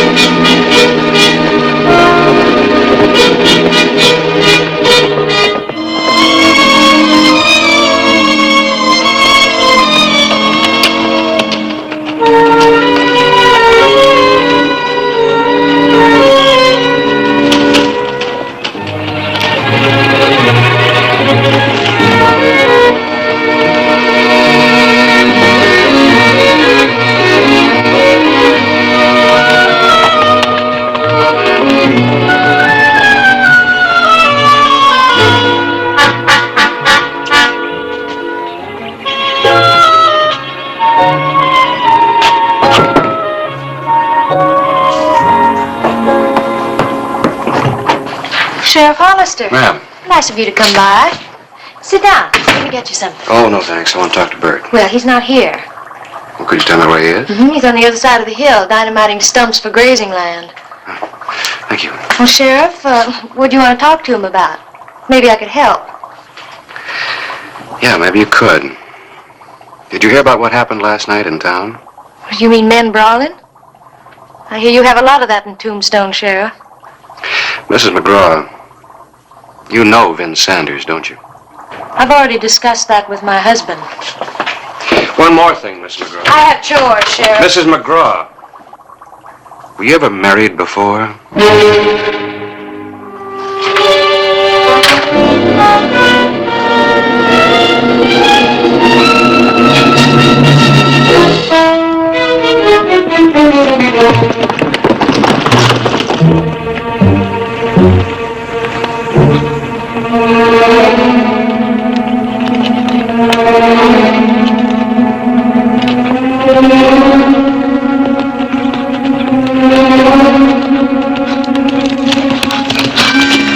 Morning, Bert. Morning, Clay. You better be careful. That's pretty dangerous stuff you're working with. Take forever to dig this stump out. This stuff does it in a few minutes. Say, Bert, you've known me long enough to know that I'm not a busybody. So? So your wife practically admitted to me that she knows this Vince Sanders. She said she discussed it with you. That's right. She's got nothing to hide. Sanders is in love with her. Followed her here to Tombstone. He won't leave her alone. And I'm warning you, Clay. If he bothers her again, if he even goes near Jeannie, I'll kill him. Oh, no, Bert, that's just what Sanders wants. That'll give him an excuse to kill you and claim self-defense. You wouldn't have a chance against a professional gunslinger like him. Now listen, Clay. Well, what is it?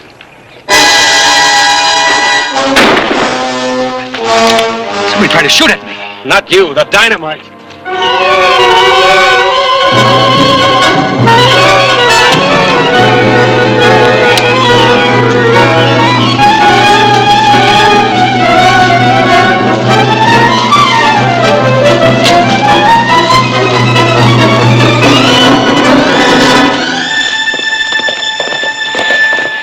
He got away. Vince Sanders, Clay? That's my guess. And he's out to get me now. Any way he can. So he can have Jeannie. Yeah.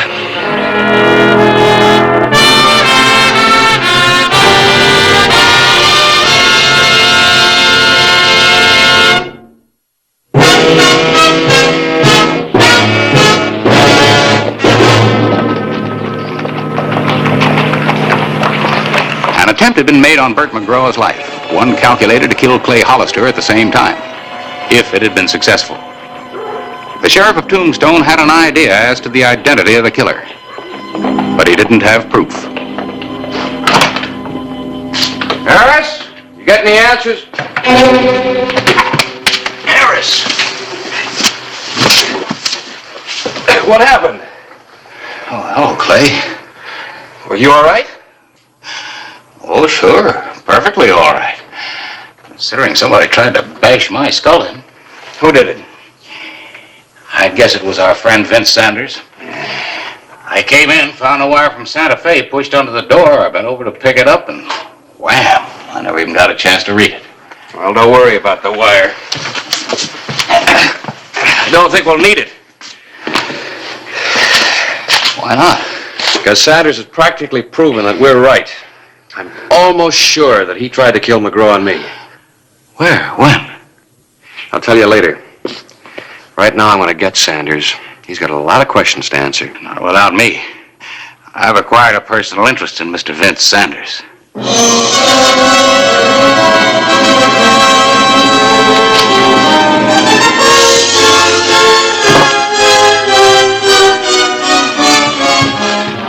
Vince Sanders was a step ahead of us. The hotel clerk said he had checked out several hours before, claiming he was leaving town. Well, I doubt if he'd cleared out for good or he wouldn't have worried about that wire. Where do you suppose he's gone? Take direct action against his target, Bert McGraw. Let's go.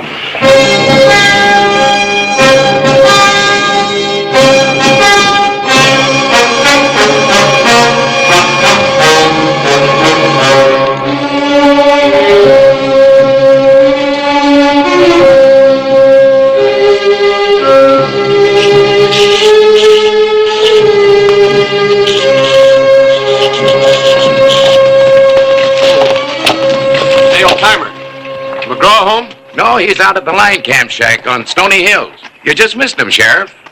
How about Mrs. McGraw? She here? She's out there, too. She rode out first. Left a message for Mr. McGraw that she was riding out to say goodbye to a friend that's leaving the territory. Vince. He'll kill Bert and nobody to witness it but Jeannie. And she'll testify it was a fair fight. Yeah, let's go.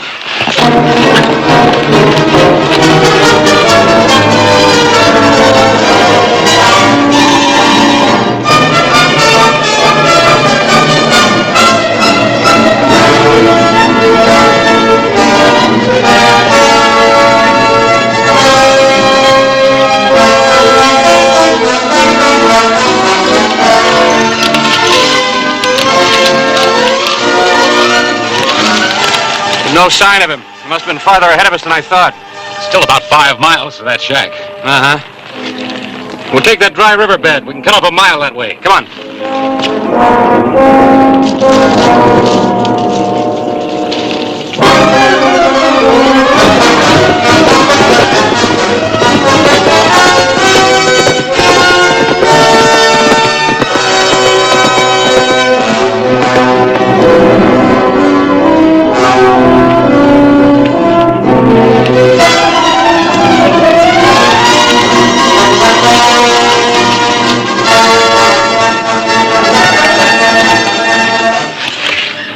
Looks like he got you a message.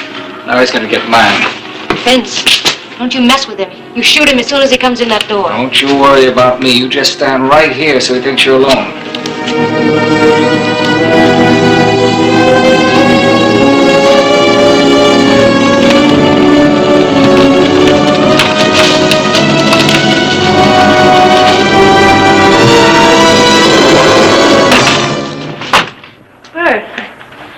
Where is he? Where's who? You know who. How long ago did he leave? He didn't.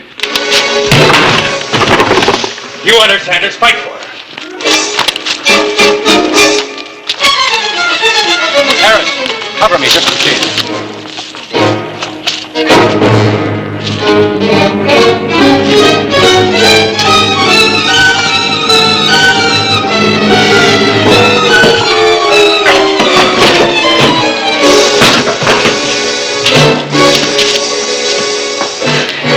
I wouldn't dirty my hands.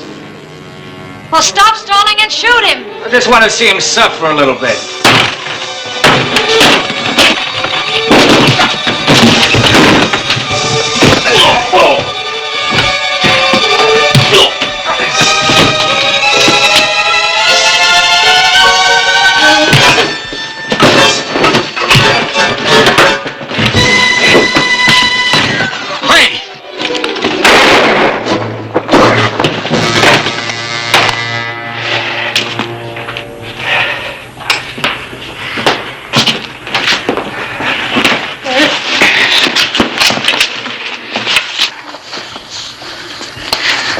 hurt.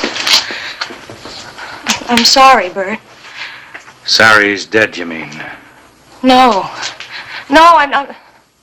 Please don't look at me like that. You can forgive me. You've got to forgive me. I'll make up for it some way. Please, Bert, please. Bert, come back! All right, then, go on. I don't need you. But remember that I'm still your wife. And half of everything you own is legally mine. Your land and your money, that's all I ever wanted anyway. You don't even have that anymore. What do you mean? This wire I just got from the Santa Fe Press. They just completed an investigation on you and your friend here.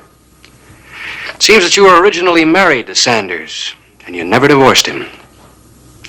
So you were never legally married to Bert or to any of the others.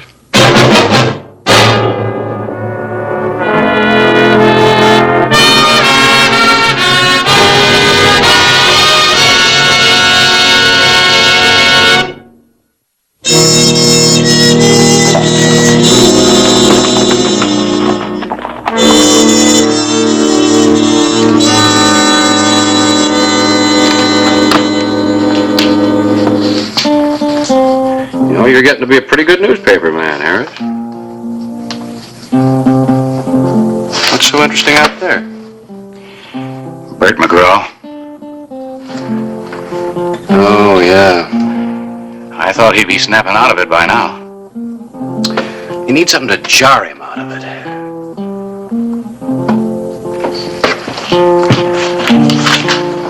What did you?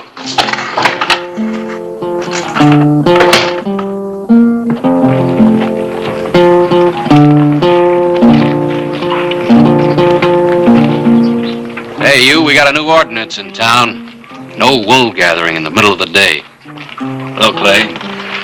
Oh, say, you hear about the new chess champion? Chess champion? Yeah, of Tombstone. He claims it's official. Even proclaiming it in the newspaper. Who? Harris. He says there are no challengers. Well, none worth their salt, anyway. Why, I know what you're doing, Clay. I'll get around to playing chess.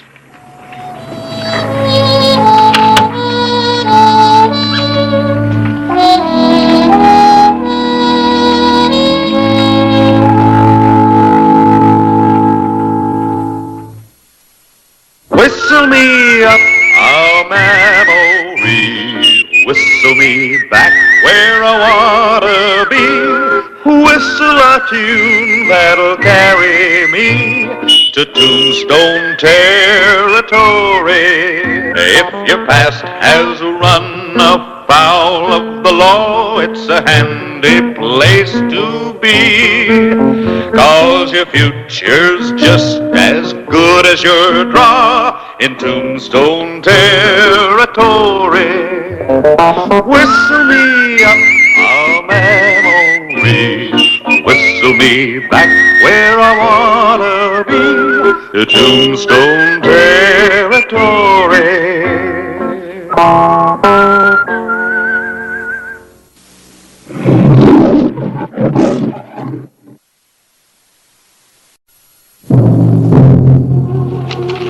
October 15, 1882. A short distance from Tombstone, Arizona Territory.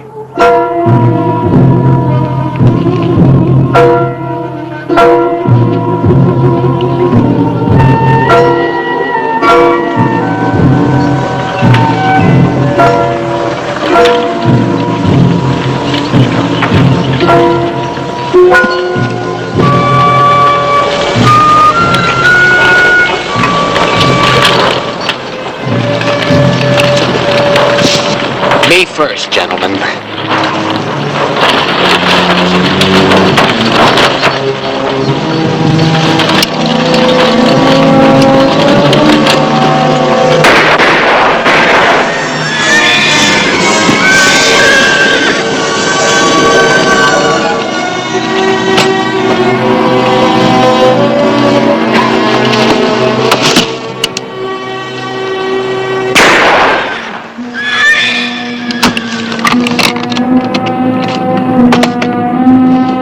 This ought to run close to $9,000. Much better than last time.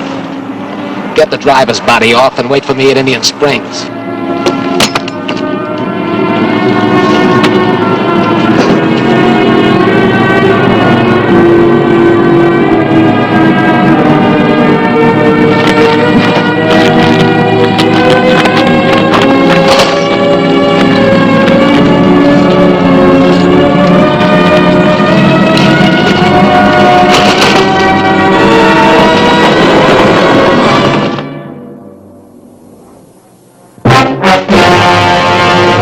An actual account from the pages of my newspaper, the Tombstone Epitaph.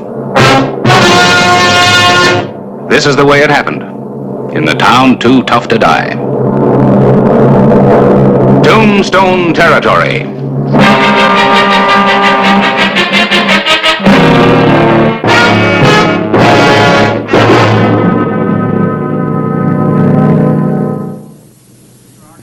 Another Argus wagon ambushed, 2 more brutal killings, and now, for the first time, committed in the jurisdiction of Clay Hollister, Sheriff of Tombstone.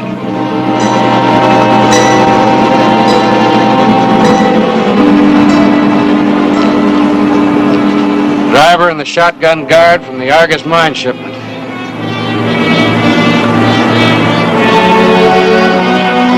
Wait here.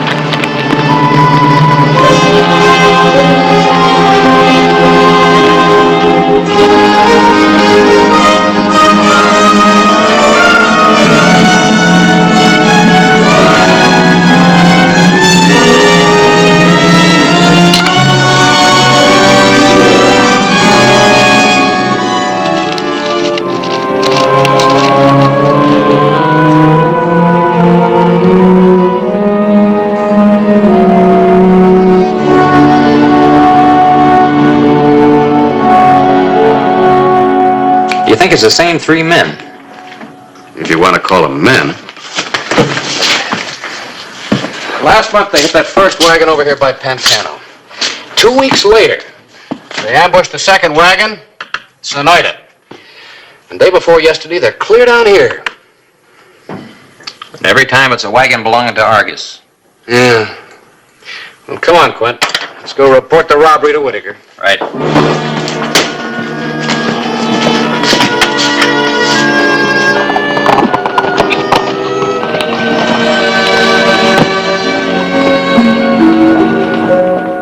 And all 3 of them got away? Makes you look kind of foolish, don't it, Sheriff? Oh, come on, Burgess. The sheriff isn't responsible for the entire Arizona territory. He's responsible for Cochise County. You don't even know who you're looking for. I know what I'm looking for, Burgess. That's how they get their information. They must have known where each of those shipments was heading and along what trail. Now, Clay, you've seen how cautious we've been. We've followed every suggestion you've made. Each time the wagon was carrying what you people call a small shipment of silver. That's true. Less than $10,000 in silver ingots. The big shipments haven't been touched. Any explanation? Yeah, big shipments have 2 or 3 guards. Do that with a small load and it'll get through. He's got a point. Sure, he's got a point. An experienced guard costs $100 a day. Men like Bat Masterson, even more. You put 2 or 3 of those on our small shipments, there goes our entire margin of profit. When's our next wagon going out? I'm not certain. I'm driving that wagon myself, guard or no guard. Thanks, Burgess. I'll think it over.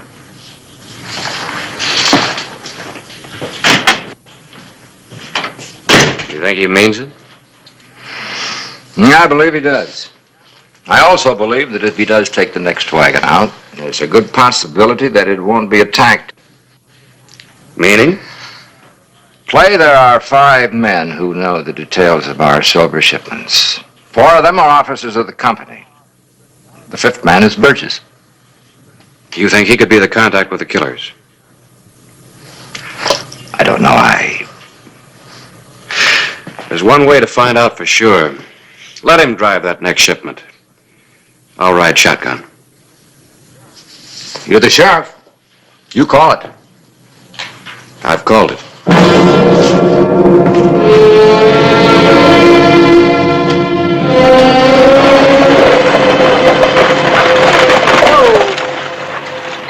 These go to Globe, and this bundle's for Tucson. Thanks.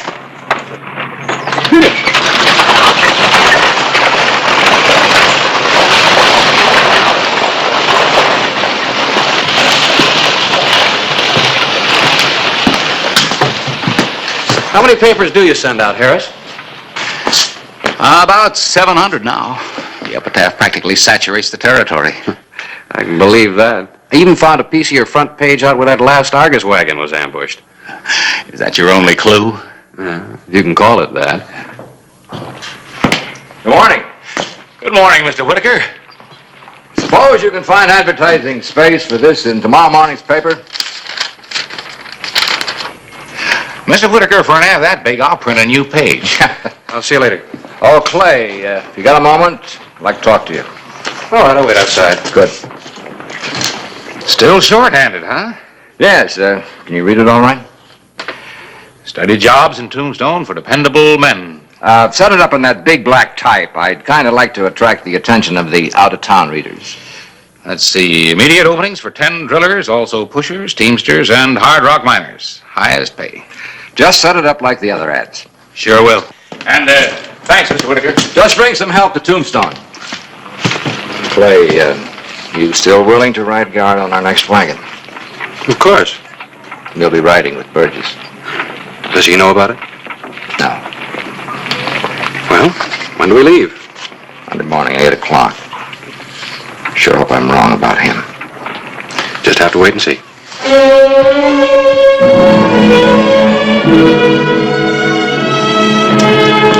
Well, I'm glad you brought the wagon back. Where'd you find it? Not far from Indian Springs. Horses had been unhitched and they were grazing nearby. How do you figure it? I don't know. Looked like 3 horses left the scene of the ambush, but only 2 of them were being ridden. One man must have driven the wagon and left it near Indian Springs. Well, it's all loaded and ready to go. I hope we don't lose it this time. Here comes Burgess. I'll let you break the news to him.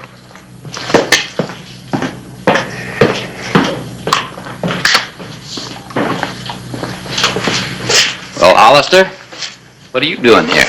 Oh, I thought you might need some help on this run. Don't know as I do. From you, that is. Well, you're going to get it anyway. I've decided to ride shotgun for you. Oh? When did you decide? A couple of days ago. Kept it a secret, huh? You and Whitaker. So I'm the one who's been tipping off them bushwhackers. You just concentrate on getting this wagon through to Tucson. Was I you, Hollister, I wouldn't trust me any further than I could throw one of them 90-pound ingots we're hauling. Have a cigar. No, thank you.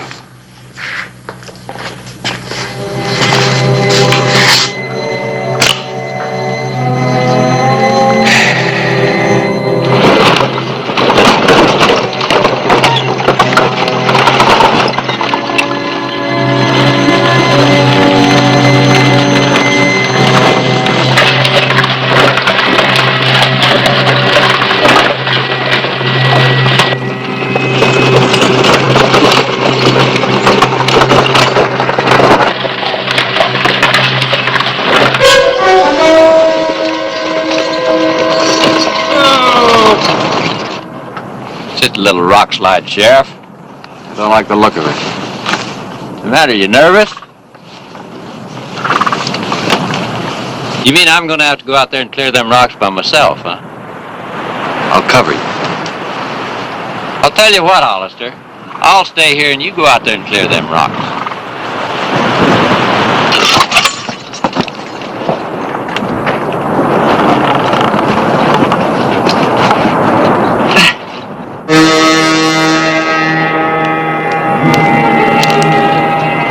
Wait till I see that Whitaker accusing a man just because...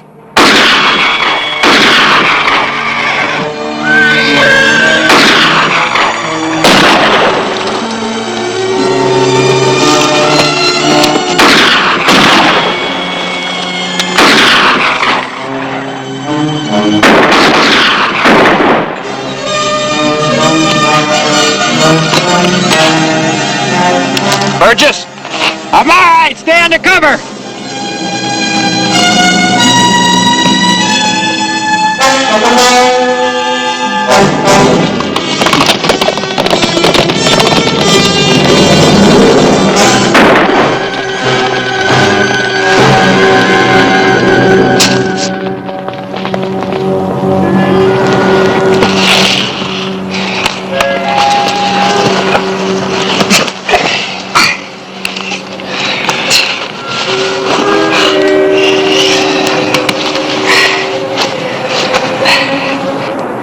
never figured it'd jump us, Sheriff.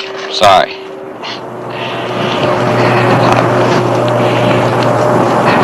I've always had a big mouth. I'm sorry, too. I guess we had you figured wrong.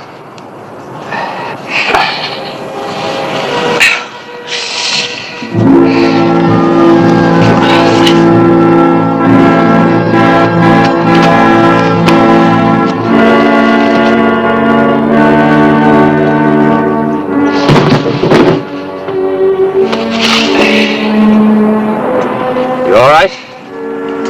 Better than him. Who is he? I don't know. Never saw him before. Wake me up when we get back to Tombstone.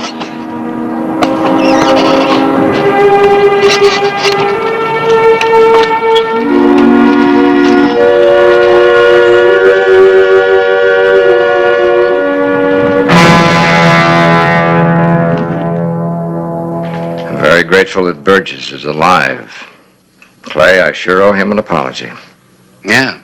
I guess we misjudged him. Oh, that killer you brought in, who's he? Body's still unidentified. And the other two men? I only saw their backs as they were riding away. Well, don't feel too badly about it, Clay. Burgess is alive. You did bring back the silver. There is one thing. I was wondering if there could be any... Yes? Sorry, the clerk said to come in. Oh, I imagine you're looking for a job? Yeah, that's right, a job. I'm sorry I can't see you now. Just wait in the hall. Yes, sir. You were saying? Oh, nothing. Just that there's no new evidence. I'll let you know if anything comes up. Oh, thanks, Clay. Thanks for everything you've done.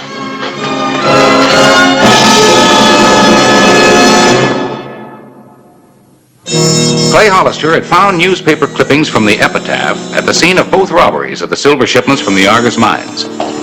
For some reason, he had not mentioned it to the mine superintendent, John Whitaker.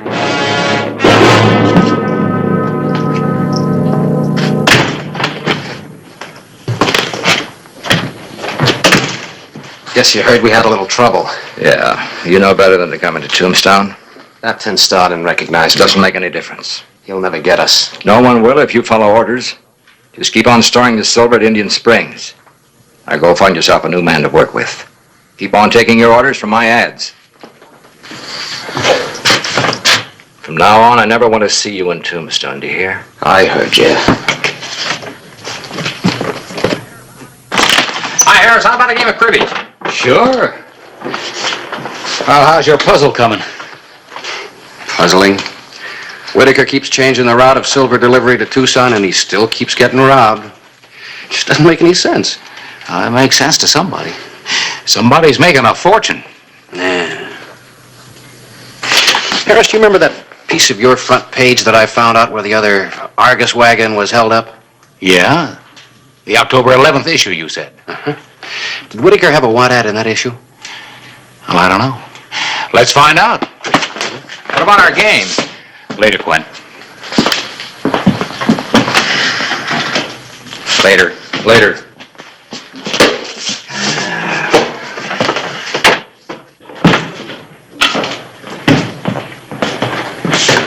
Good thing I keep a complete file of the epitaphs, or you never would solve any of your crimes. I'm glad it makes you feel needed. Where's the paper? Let's see. You said October 11th. One of Whitaker's ads, all right. And I took this one off of the outlaw who was killed. Well, that's Whitaker's latest ad. Here.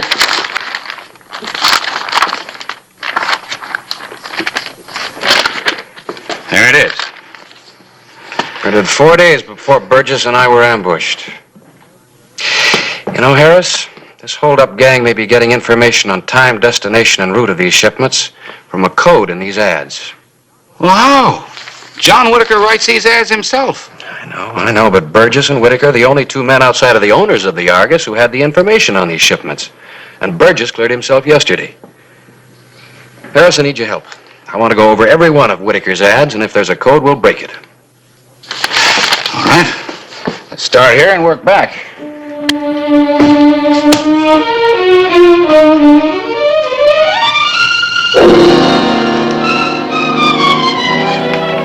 the Pantano robbery checks, too. This ad told the killers where to go and when to get there. Well, it looks like we've broken their code. But I wish we had a few more cases to go on so we could be sure. No. More cases mean more killings. I hope that Whitaker's next move is to send the bullion by way of Fairbanks again. A repeat shipment would give us the final check on the code that we need. Yeah. Are you going to ride shotgun? You just let me know the minute that Whitaker brings in the next ad. I'll ride shotgun, all right. Maybe to Fairbanks or maybe someplace else.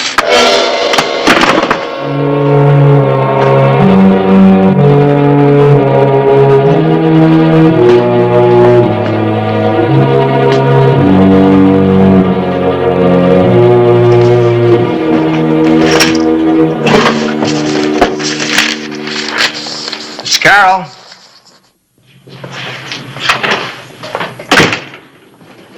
You calling me, sir? Yes. I want you to take this ad to the epitaph for tomorrow's newspaper. And then, if you don't mind, stop in and see the sheriff and ask him to come see me at his convenience. Yes, sir.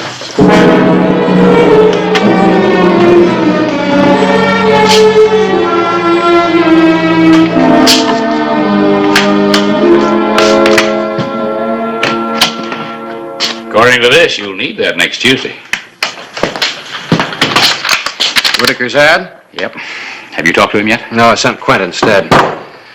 Need 6 drillers at once. And drillers, that's the code word for Fairbanks, and 6 is the desert trail. Apply 7 a.m. Tuesday. That's when the shipment leaves, right? All right. When does this get printed? Tomorrow. He wants to see a proof this afternoon. All right. Print it just this way, but only for those papers that are going to stay right here in town. What did Whitaker want? A guard? You, preferably. For a silver shipment he's sending to Tucson by way of Fairbanks. When? Early next week. He said the exact day would depend on when he has a good driver available. Did he mention a route? Oh, he said he'd talk that over with you. Yeah. He's still being careful that nobody finds out too much except for his own gun slicks. Well, we'll just have to see that the gun slicks are far away from Fairbanks. All right, Whitaker will see his ad. Just as it's written here, just as he wants it. But for the out-of-town papers, make it read like this. Change 6 drillers to 8 hard rock miners and make the departure time 4 hours later. That's right. I want to give those outlaws plenty of time to locate a good ambush spot on the canyon trail to Tanque Verde.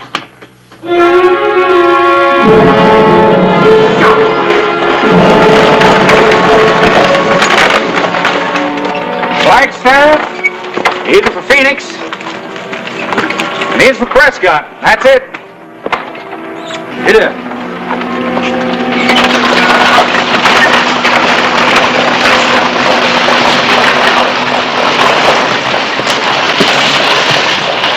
There they go, Clay. Those copies have Whitaker's ad with the changes you made. Local edition, word for word, the way Whitaker wrote it. Good enough. Quint and I are seeing Whitaker on Monday. We got a story cooked up that'll keep him happy until Tuesday. Well, this about tomorrow, gentlemen? Either Quint or I are riding on that shipment to Fairbanks tomorrow. Why, Clay? It's a little late to get out of the guards, and I don't think I should postpone it. Well, you don't have to postpone it. Send it without guards. Got this message from the sheriff of Pima County. Argus gang reported seen in Tucson and heading west. Large cash silver ingots located and being held in Tanque Verde. Suggest Argus authorities try to identify as loot from recent robberies. Tanque Verde? Why, that's impossible. Impossible, Mr. Whitaker? Well, it's worth looking into, even if the mill stamps have been hammered out. They have been hammered out? Yes, but you should be able to identify ingots from your own crushing mill anyway, shouldn't you? Why, yes, I should be able to recognize them. What do you want me to do, Clay? You drive a wagon to Tanque Verde yourself. Quentin and I'll ride shotgun on whatever you bring back. Fine. But you sure that wagon to Fairbanks won't be waylaid? I'm sure of it.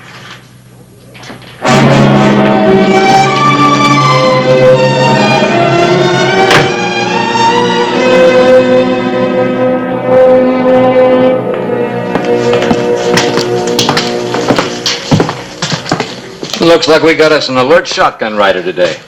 Well, you know how these kids are. Stay up all night and still expect to do a good job in the morning. Oh, are we ready to go? Then why don't you grab yourself a couple of winks so you'll do us some good on the way back with the silver? Oh, I could sure use it.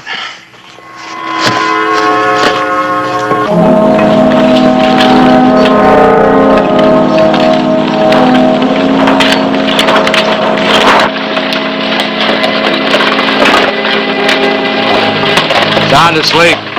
I guess we really don't need him with an empty wagon. Nope.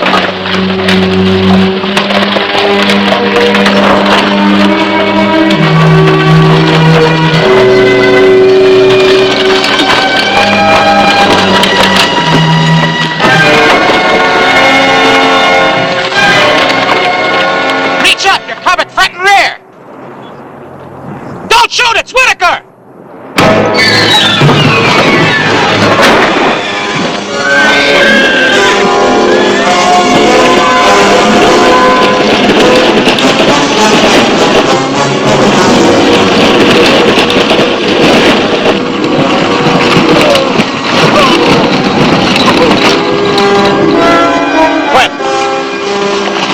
Hold him.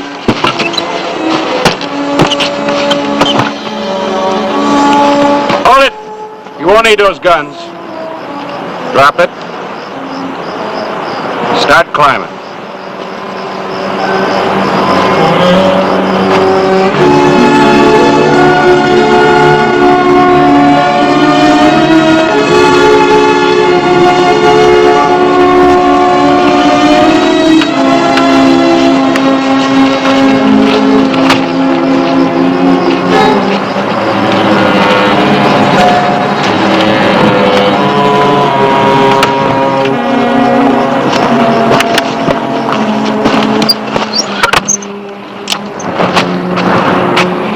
Real nice shooting back there, Quint. Especially for a fellow who's fast asleep. Sure put him to sleep. Time to wake him up. Come on, Whitaker, get up. Can't lie there all day. Gotta make room for some friends of yours. You won't have any trouble identifying. Come on, get up in there.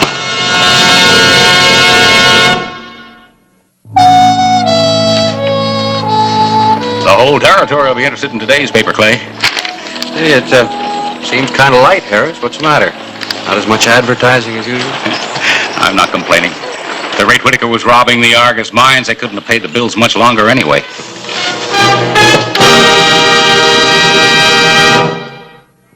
Whistle me up a memory, whistle me back where I wanna be. Whistle a tune that'll carry me to Tombstone territory. If your past has run afoul of the law, it's a handy place to be. 'Cause your future's just as good as your draw in Tombstone territory. Whistle me up a memory, whistle me back where I wanna be, to Tombstone territory.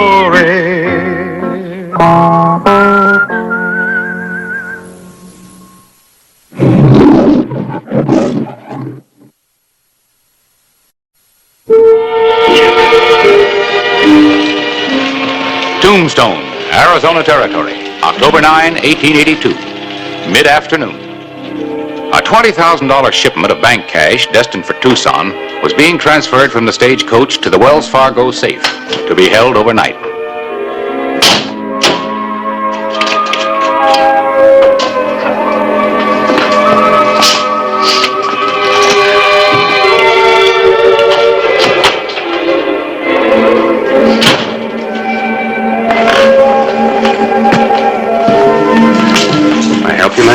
And you're the sheriff. Clay Hollister. And you're... Liz Dalton. I just came in on the stage. I'm staying in town overnight. I'm on my way to Tucson. It's my first trip there. Oh, it's too bad. That's Tombstone's loss. But you're welcome anyway. It's my deputy, Quint. Hello. If we can be of service? You can. For one thing, I thought perhaps you might recommend a nice place for me to stay. Oh, well, there's the Russ house just down the street. It's about the quietest place in town. Thank you. Oh, Sheriff, do you think that I might arrange to leave these in the safe overnight? Well, that'd have to be up to the Wells Fargo people. I'd feel a lot safer if I could. They're quite valuable, my jewels. Most of them are family heirlooms, so naturally they mean a great deal to me. Well, sounds like a good idea if it's all right with Sam. Sam? Miss Dalton here would like to use your safe. Well, sorry, the safe's for company business only.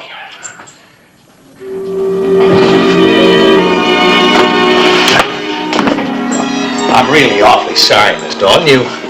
You understand how it is, company policy. Please.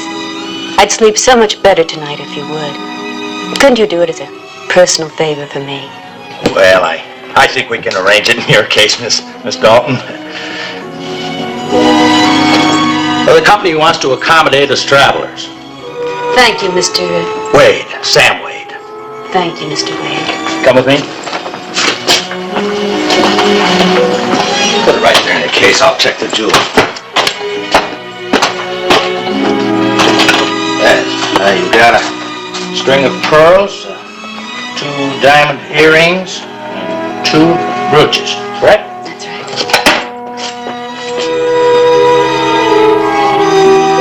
right.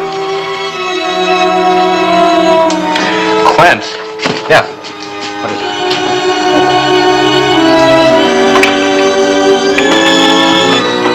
I think I can take care of things here if you want to go finish your round.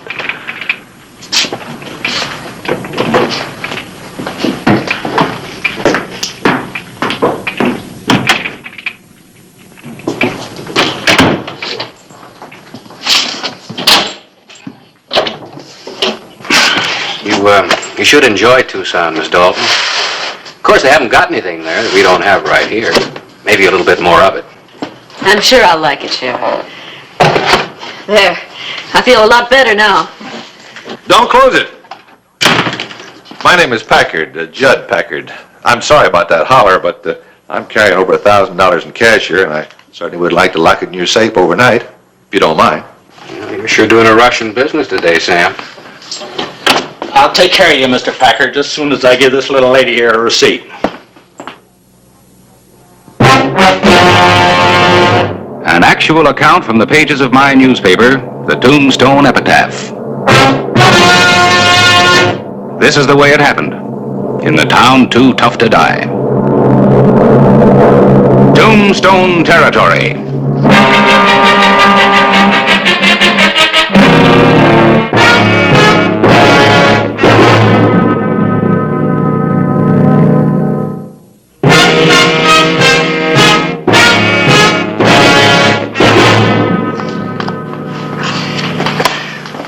Well, I was just going to do that. Well, saves you the trouble. Thanks. Now you can move this whole... All right. I see it. Well, a fellow named Packard over at the Oriental wants to see you. Said they need your help. Packard? Oh, yeah. What does he want? Well, he's in a big ruckus over a poker game. Looks like it could get serious. All right. I'm going over that way. I'll walk with you.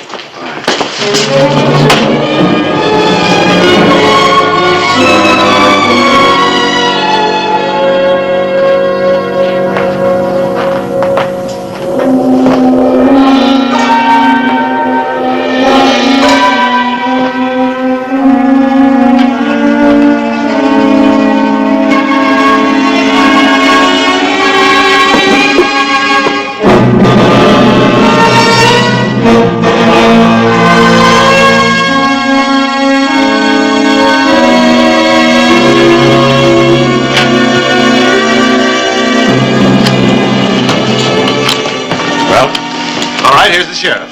Now he'll vouch for me. What seems to be the trouble? He's lost all his cash. Wants to keep on playing. I want to see the money. We're going to keep on playing, mister. You're not quitting until I've had a chance to win back. Easy, Packard. All right. But you tell this man I got $1,000 cash in the Wells Fargo safe. That's right. Why didn't you just show him the receipt? Well, I don't have it with me. It's up in my hotel room. Is that right, Sheriff? Sure it's right, or I wouldn't say so.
No more squabbling.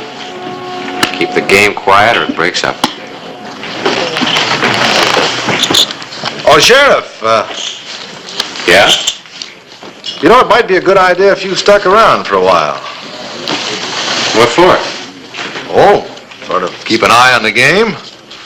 After all, man's been as lucky as Todd here. Winning steadily, hand after hand. Might just learn something. You accuse me of cheating? Well, you don't mind if the sheriff watches, do you?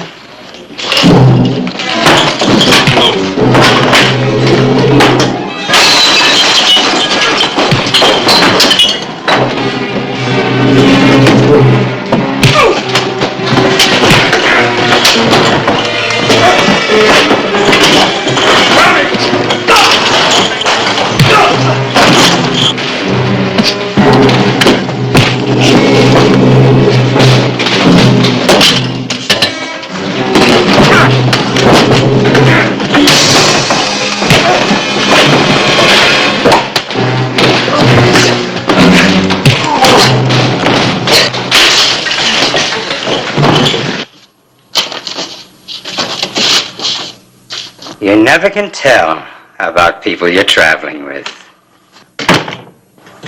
Now you take me.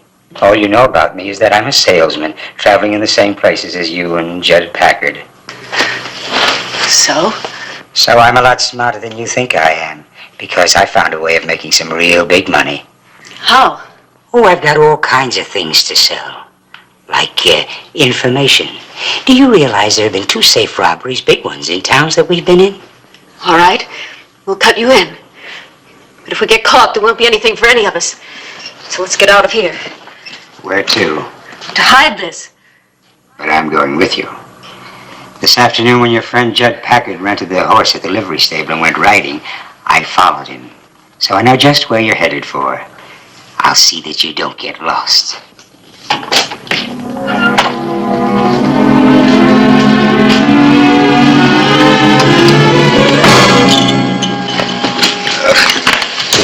You all through, Packard? Yes, I'm through. All right, shut up.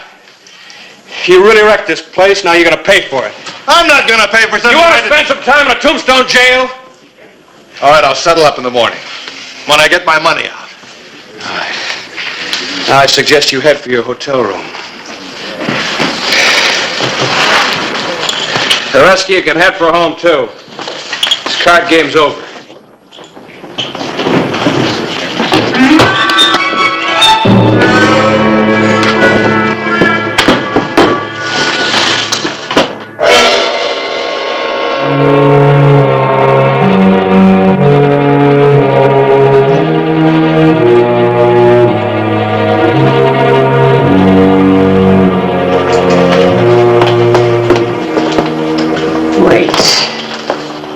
This is far enough. I've decided. We don't have to hide it. But we're strangers here. The sheriff might search our rooms. Judd will come back for it in a day or so. That's the way we always work it. We'll decide on the split then. Oh, I've already decided on the split. What do you mean? This one's mine. All of it.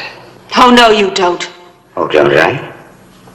You think the price of freedom for Packard and you is too high? Hand it over, lady. Give it to me. All right.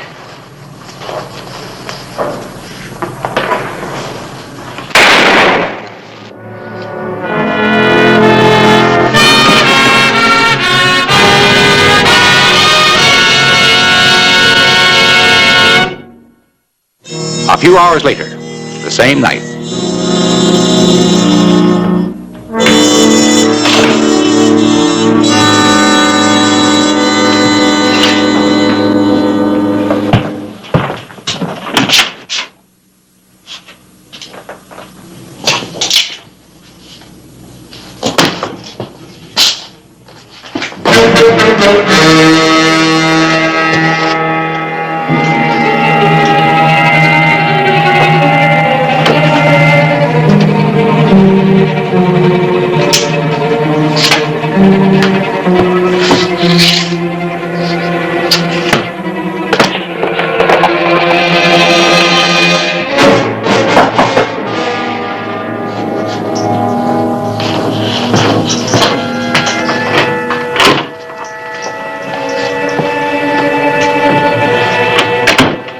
Well, did everything go all right?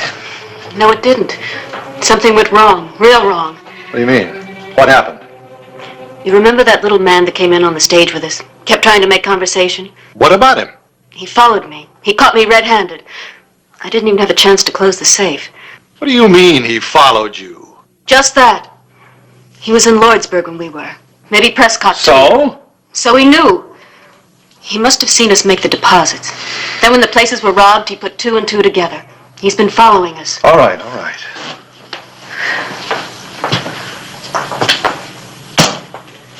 How much does he want? He wanted it all. He wanted it? Oh, you mean you settled with him? I settled with him. I killed him. I had to do it. He never would have left us alone. That gun was to be used as a last resort. It was. It's done, and that's that. Not quite. You've let yourself in for a murder charge. Not me. We. You're in this, too. Oh, no. Not in the killing, I'm not. Oh, yes, you are. You're my accomplice, and don't forget it. Because I won't ever. They won't catch us, Judd. And besides, we're rich. Very rich.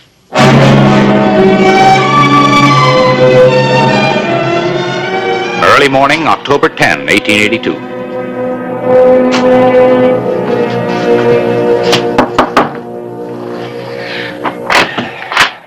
Morning, Miss Dalton. Sorry to waken you so early, but I've got some bad news. About what, Sheriff? About your jewels. The Wells Fargo safe was robbed last night. Cleaned out. Everything. Everything. But my jewels, they're family heirlooms. They're worth a fortune. I'm sorry, Miss Dalton. Of course, I'll do everything to recover them. But I put them in the safe so that... Sheriff, I'm holding you personally responsible, along with the Wells Fargo company. You'll both be hearing from my attorney. Yes, ma'am. But in the meantime, I'll need a description of the jewels, as complete as possible. It was a string of pearls. 43 pearls in each strand. Each one perfect. Pearls 43. There was a serial number on the clasp. 578348282. 578348282. And there were a pair of earrings. Gold mountings. There were 5 small, perfect diamonds in each one. That's a total of 10 diamonds, Sheriff. Your addition's as good as your memory, Miss Dalton. And there were 2 brooches. Cameos. Sure. There were dates inscribed on the back. One was March 6, 1818, and the other was August 21st, I think, 1831. 21st, 1831? Yes. 31. That's everything, Sheriff. Thank you, Miss Dalton. You'll be hearing from me.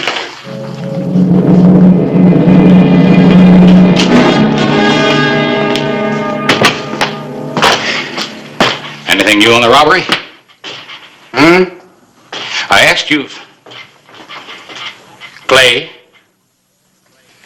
Hello, Harris. Why all the deep thought?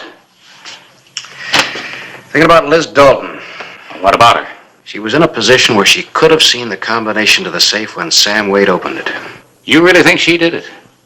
Then came back later and stole her own jewels? And close to $20,000 in cash. Harris, she's got a phenomenal memory. How do you know that? Well, when she was itemizing the contents of her jewel case, she told me exactly how many pearls she had, the serial number on the clasp, even the dates on the back of the brooches. Wouldn't you say it was a little unusual? Clay, one of the stage passengers that rode into town yesterday is missing. Missing? Yeah, a man named Harry Ames. The hotel manager just told me. Thought we ought to know. He went out last night and never did come back. All right, I'll go check it.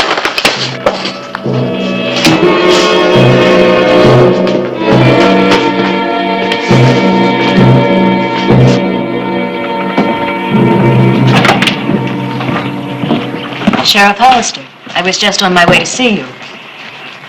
You leaving town? Yes, on the noon stage. You can contact me in Tucson at the Arizona Hotel, if and when my jewels are recovered. I'm sure you'll do everything possible to get them back for me, Sheriff. I'm sorry I was unpleasant this morning, but I was upset. It's understandable. Goodbye, Sheriff. I'd better leave while I still have some possessions left. I don't envy you the ride. That's a long, hot 70 miles. 71 to be exact. Goodbye, Sheriff. Oh, Miss Dalton. Yes? I'm searching everyone leaving Tombstone. No exceptions. Don't you think that's a little ridiculous in my case, Sheriff? No exceptions. Who should be able to understand better than you? Help yourself, Sheriff. Thank you.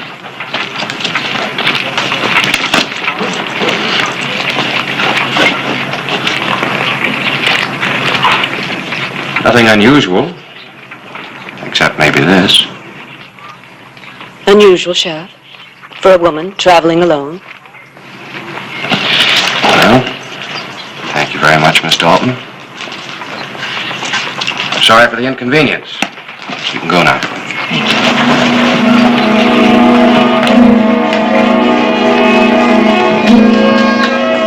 Quint, how about a game of cribbage?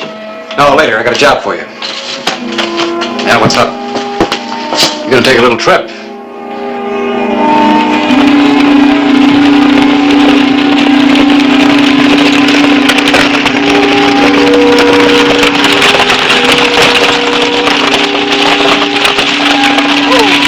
Going to Tucson with you.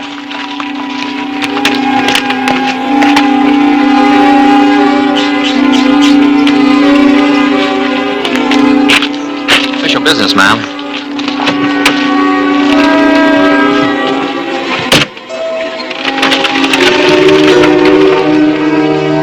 Later the same day, October 10, 1882.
Is it all there, Packard?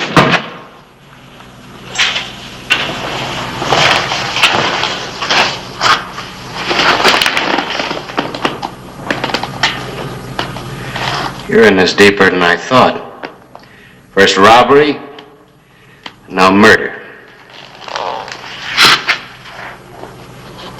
Let's go. Leave it. I'll carry it for you. Move out.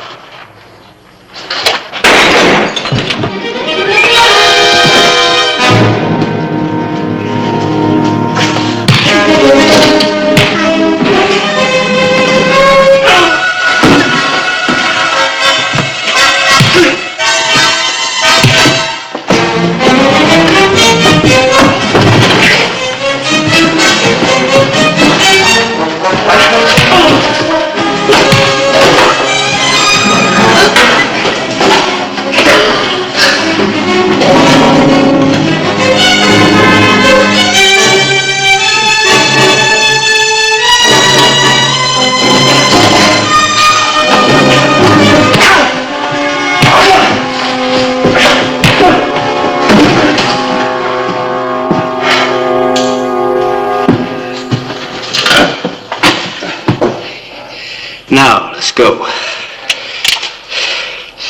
I got a telegram to send to Benson. There's no reason for Miss Dalton and my deputy to travel all those 71 miles to Tucson. She's got some unfinished business right here in Tombstone.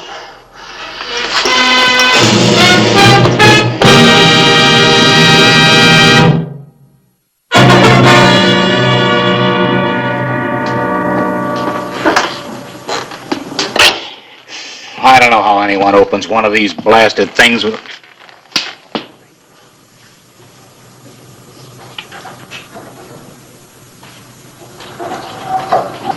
Hello, Clay. I was just trying to figure out whether Liz Dalton will open that thing by remembering the combination or whether she did it by sound. You know, listening to the tumblers. Why didn't you just ask? Here. Answer your inquiry, Ray Judson Packard and Elizabeth Dalton. They were a carnival act for years before they hit on this safe-cracking idea. Carnival act? Yeah, you know. Liz would look at a page of a book for a couple of seconds and then recite it word for word. Photographic memory, they call it. Well, how did you know about Packard? Well, I didn't for sure. Just played a hunch. See, when Liz left town without the money, I figured somebody had to be in on it with her. And Packard went out of his way to start that wing-ding down at the Oriental at exactly the time of the robbery. I see. So that's how she did it. Mm-hmm.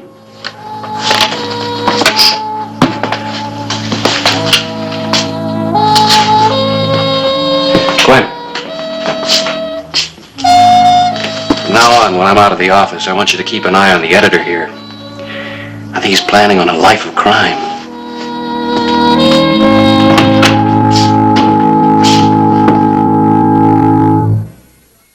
Whistle me up a memory, whistle me back where I wanna be, whistle a tune that'll carry me to Tombstone territory. If your past has run afoul of the law, it's a handy place to be, 'cause your future's just as good as your draw in Tombstone territory. Whistle me up a memory, whistle me back where I wanna be, to Tombstone territory.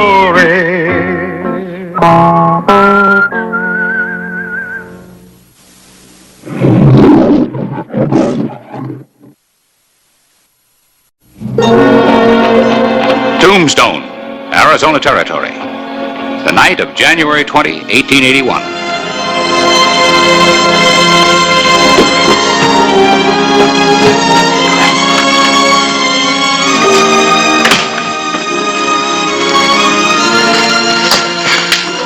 Hillary. Mr. Clyburn. Guess you didn't expect to see me back in this town. think you know where Clay Hollister is? I suppose he's in his office, isn't he?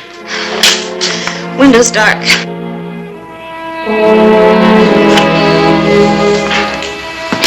He's coming across the street now. Gotta talk to him alone. I'm a little scared. Why? Sort of wore out my welcome with the law here in Tombstone. Clay wasn't just the law to you, Belle.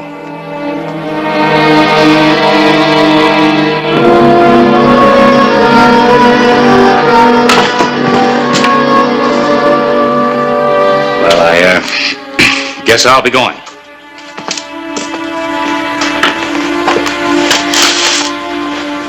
Lock up for me, will you, Clay?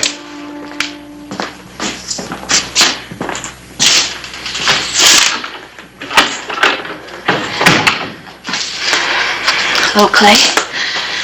Belle. Thought I recognized you. Saw you riding in.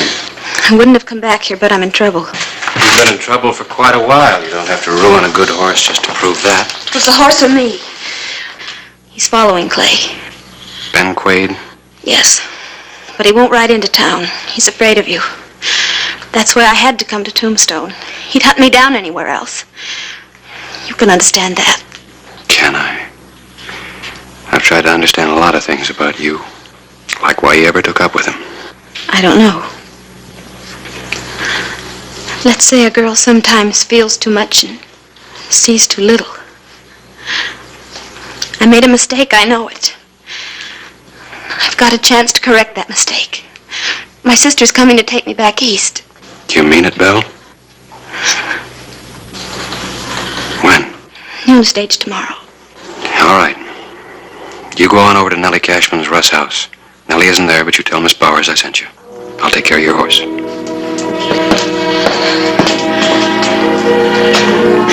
Thanks, Clay.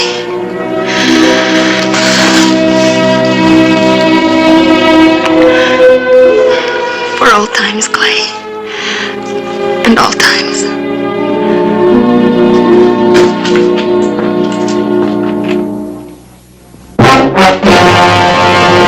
An actual account from the pages of my newspaper, the Tombstone Epitaph. This is the way it happened. In the town too tough to die. Tombstone territory.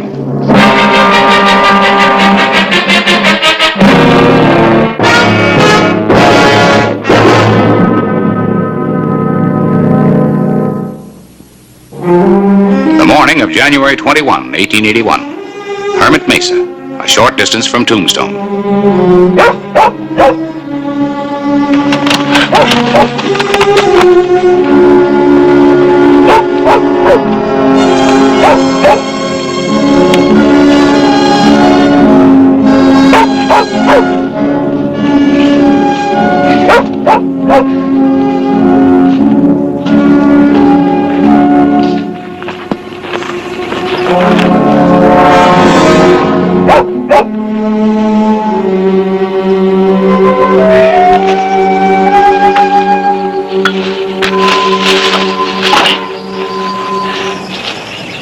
Hi, Gus.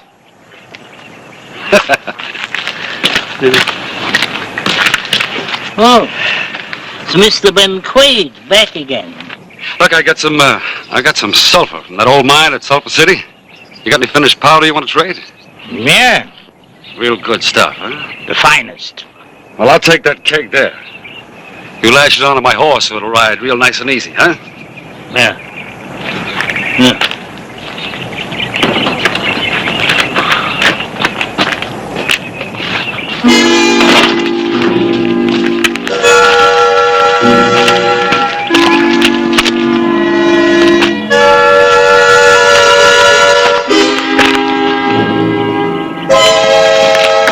Quaid, what are you doing?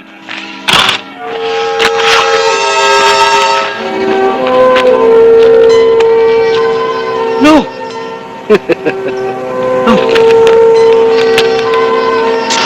What are you doing? You're burning up my plate. No. Oh, no. No. Oh, no. Oh, no. No. Oh, no. No. Oh, Mike. Mike. Oh, Mike. Mike.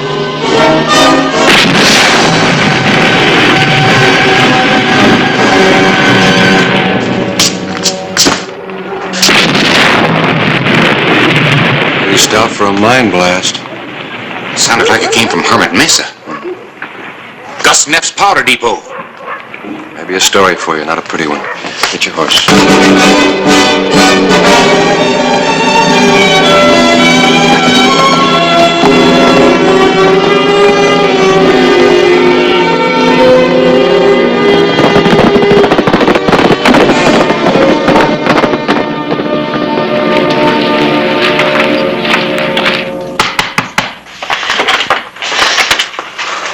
Ben. Yeah.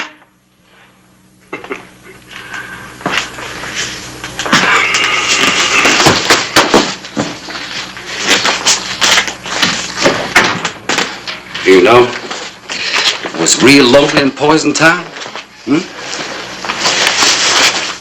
I don't like for people to run out on me. You don't like being shot at by Clay Hollister either. He knows I'm here, Ben. Well, Hollister's over at Hermit Mesa taking care of a sick friend. Now you get your clothes, Belle. I'm not going back with you, Ben. I told you. I said get your things.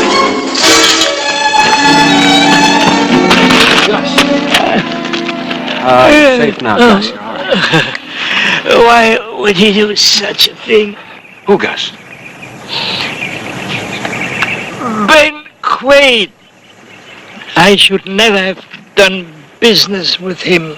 Quaid? Terrace, take care of him. Get him to a doctor. Sure. What's on your mind? Ben Quaid and Belle Reed. He blew this place up to get you out of town. He'll head for the border. And once he gets both boots in Mexico, he's free as smoke. Well, just maybe I can change his plans. Go ahead, Clay. Gus will be all right. Right.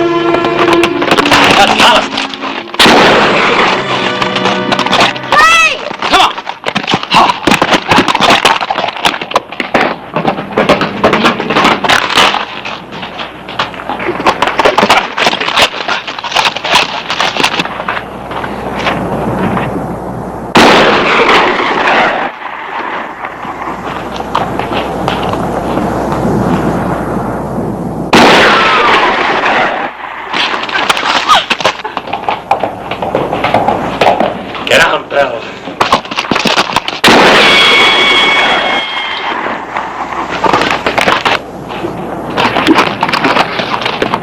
Clay, I've been hit.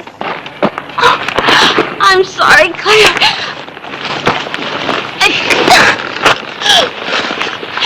Hurry, Clay, my sister. I want to see her. You'll see her. I promise.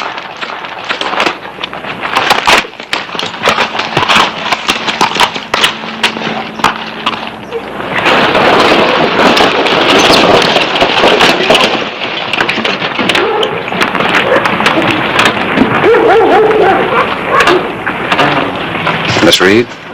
Yes? I'm Clay Hollister, sheriff here in Tombstone. My sister Isabel mentioned you in her letters quite often when she first arrived here. Yes, she spoke often of you two. Where is my sister, Sheriff? Why didn't she meet me? Would you mind stepping into my office for a minute? Yes, Sheriff. I'll get her luggage and leave it at the Russ house.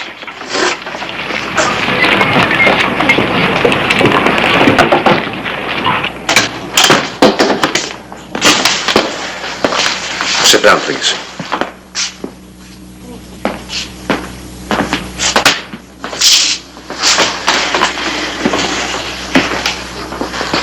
Is there something wrong, Sheriff? It's kind of hard to say. Belle's had some more trouble? Yes, ma'am. Belle's had some trouble. Well, where is she? I want to see her right away. She's in Doc Cunningham's office. What are you trying to tell me, Sheriff? I'm sorry, ma'am. Belle's dead. But how? From a gunshot wound. Will you take me to the doctor's office, please? Yes, ma'am.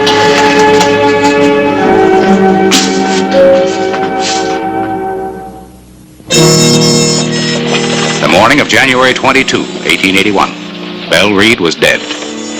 Her sister Gwen had only partially recovered from the shock. Oh, Miss Reed, come in. The wind's chilly this morning. I want to thank you for all you tried to do for my sister, Sheriff. Oh, I'm afraid I didn't help very much. Forgive my directness, Sheriff, but Dr. Cunningham tells me that some in town here thought that you and Belle were going to be married. Doc Cunningham talks too much. I don't mean that I didn't like Belle. I did. But she had her own ideas. That runs in our family. I liked her too, Sheriff. I loved her. We've got to do something about her murder. We, Miss Reed? Please call me Gwen. Sheriff, after you brought Belle to the doctor's, why didn't you take some in and go after Quaid? Oh, because he would have been across the border into Mexico before I could have caught him. Why didn't you follow? I can't. Not wearing this star, no lawman can. Quaid knows that. Well, a lawman can't. But a woman can. You? Oh, Gwen, you're new out here, and you've been through a lot. You better let me handle this. Sheriff, my sister was murdered yesterday. And I've got an idea how to get the man who did it. Are you interested? Of course I'm interested. It's my job. And it's a lot more than that. Quaid doesn't know my sister's dead, does he, Sheriff? No, he's hardly the inquiring kind when he's being chased by a bullet. And I look almost exactly like Belle. When you got off that stage, you could have been Belle 16 months ago. If I were to wear her clothes and fix my hair like hers, even Quaid wouldn't know the difference. Oh, for a little while, maybe. But how would you find him? You don't even know what he looks like.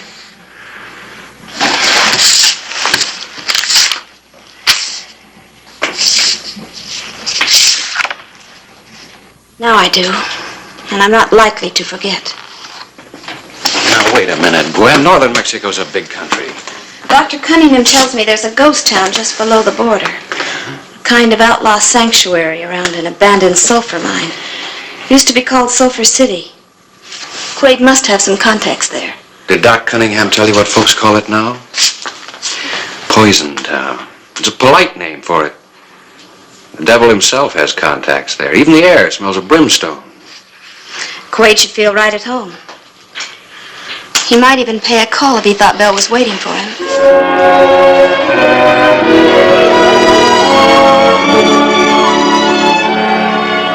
There they are. All Belle's things. I've washed and mended her blouse, too.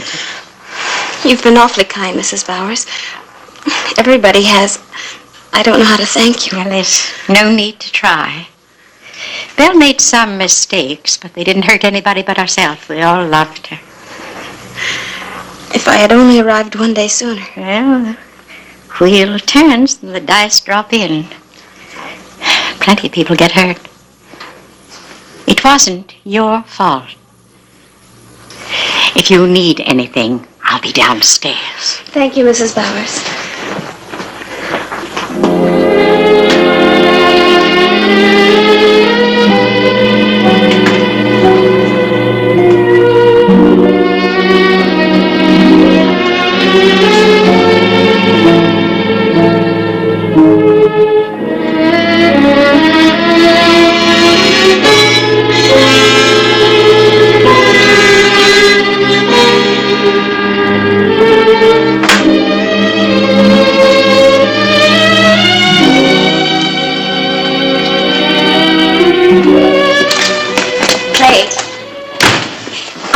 About that nice Miss Reed. Well, why, Miss Bowers? Well, I left her a couple of hours ago, crying her heart out. She blames herself for Belle's death. So I went up just a minute ago to see if I could fix her some lunch. The room's empty. She left this for you. She's left for the border. Yep. Isn't that riding outfit that Belle was wearing when she died? She's wearing it, Clay. Her own clothes are on the bed. She's gone to Sulphur City. By herself? What for? She thinks she can convince Quaid's men that she's Belle. Get Quaid back across the border. That's like walking into the devil's living room. Clay, you've got to go after her. That's about what she figured. You can't take him in Mexico. Well, I guess I'll just have to take a vacation.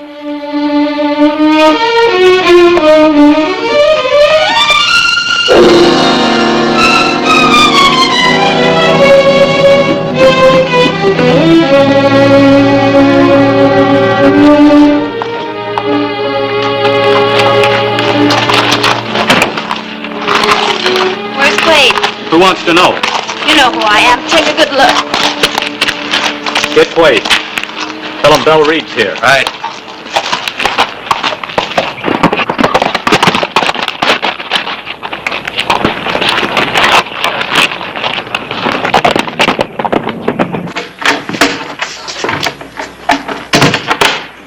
So you came back, pal? I figured you would. What about that sister? Took one look at me and started crying. Then she began preaching how I disgraced the family. You know the name she called me. Well, I'll make you forget all about that. Yes, sir. Now, come here. Ben, we've got some talking to do. Well, you never were one for talking. Not my Belle.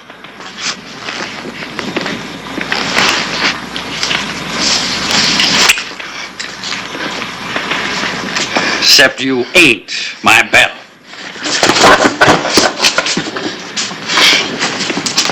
You've been playing that right through, huh? That face, his clothes, huh? You're the sister that came to take her away. An hour too late. Yesterday, a bullet took her away. In that ruckus with Hollister? You can put another notch in your gun.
I'd rather see Clay Hollister dead than own all the mines on Tombstone.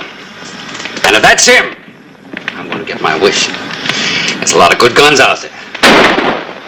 You and me, we're going to pull them out into the open. You are? You and me, sister. Yeah. Now, because when Hollister hears a woman scream for help, well, naturally, he's just up and off.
Hollister. I can wait for him.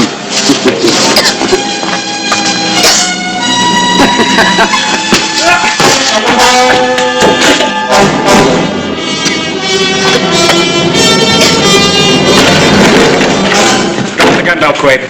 Don't shoot. I can't see it. You can feel. I said drop it.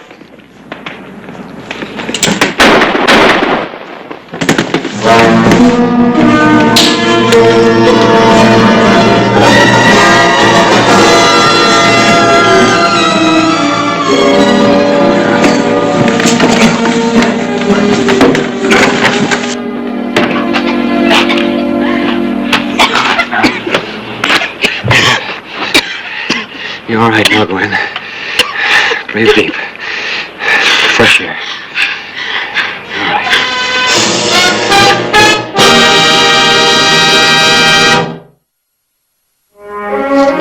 Goodbye, Mr. Clyburn. Goodbye, Miss Reed. Best of luck. I think I've enjoyed some good luck, provided by your sheriff. We wish you wouldn't go.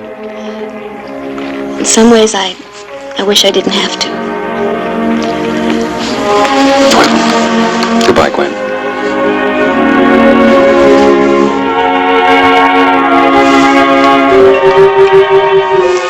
That's from Bill. And me.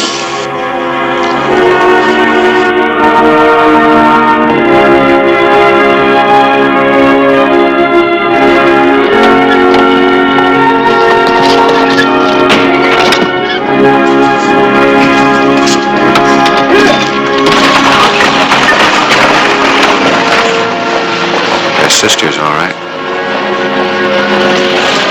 What do you mean by that?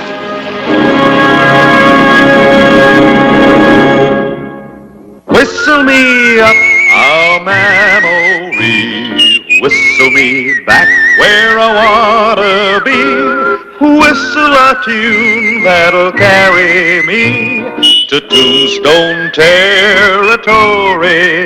If your past has run afoul of the law, it's a handy place to be, 'cause your future's just as good as your draw in Tombstone territory. Whistle me up a memory, whistle me back where I wanna be, to Tombstone territory.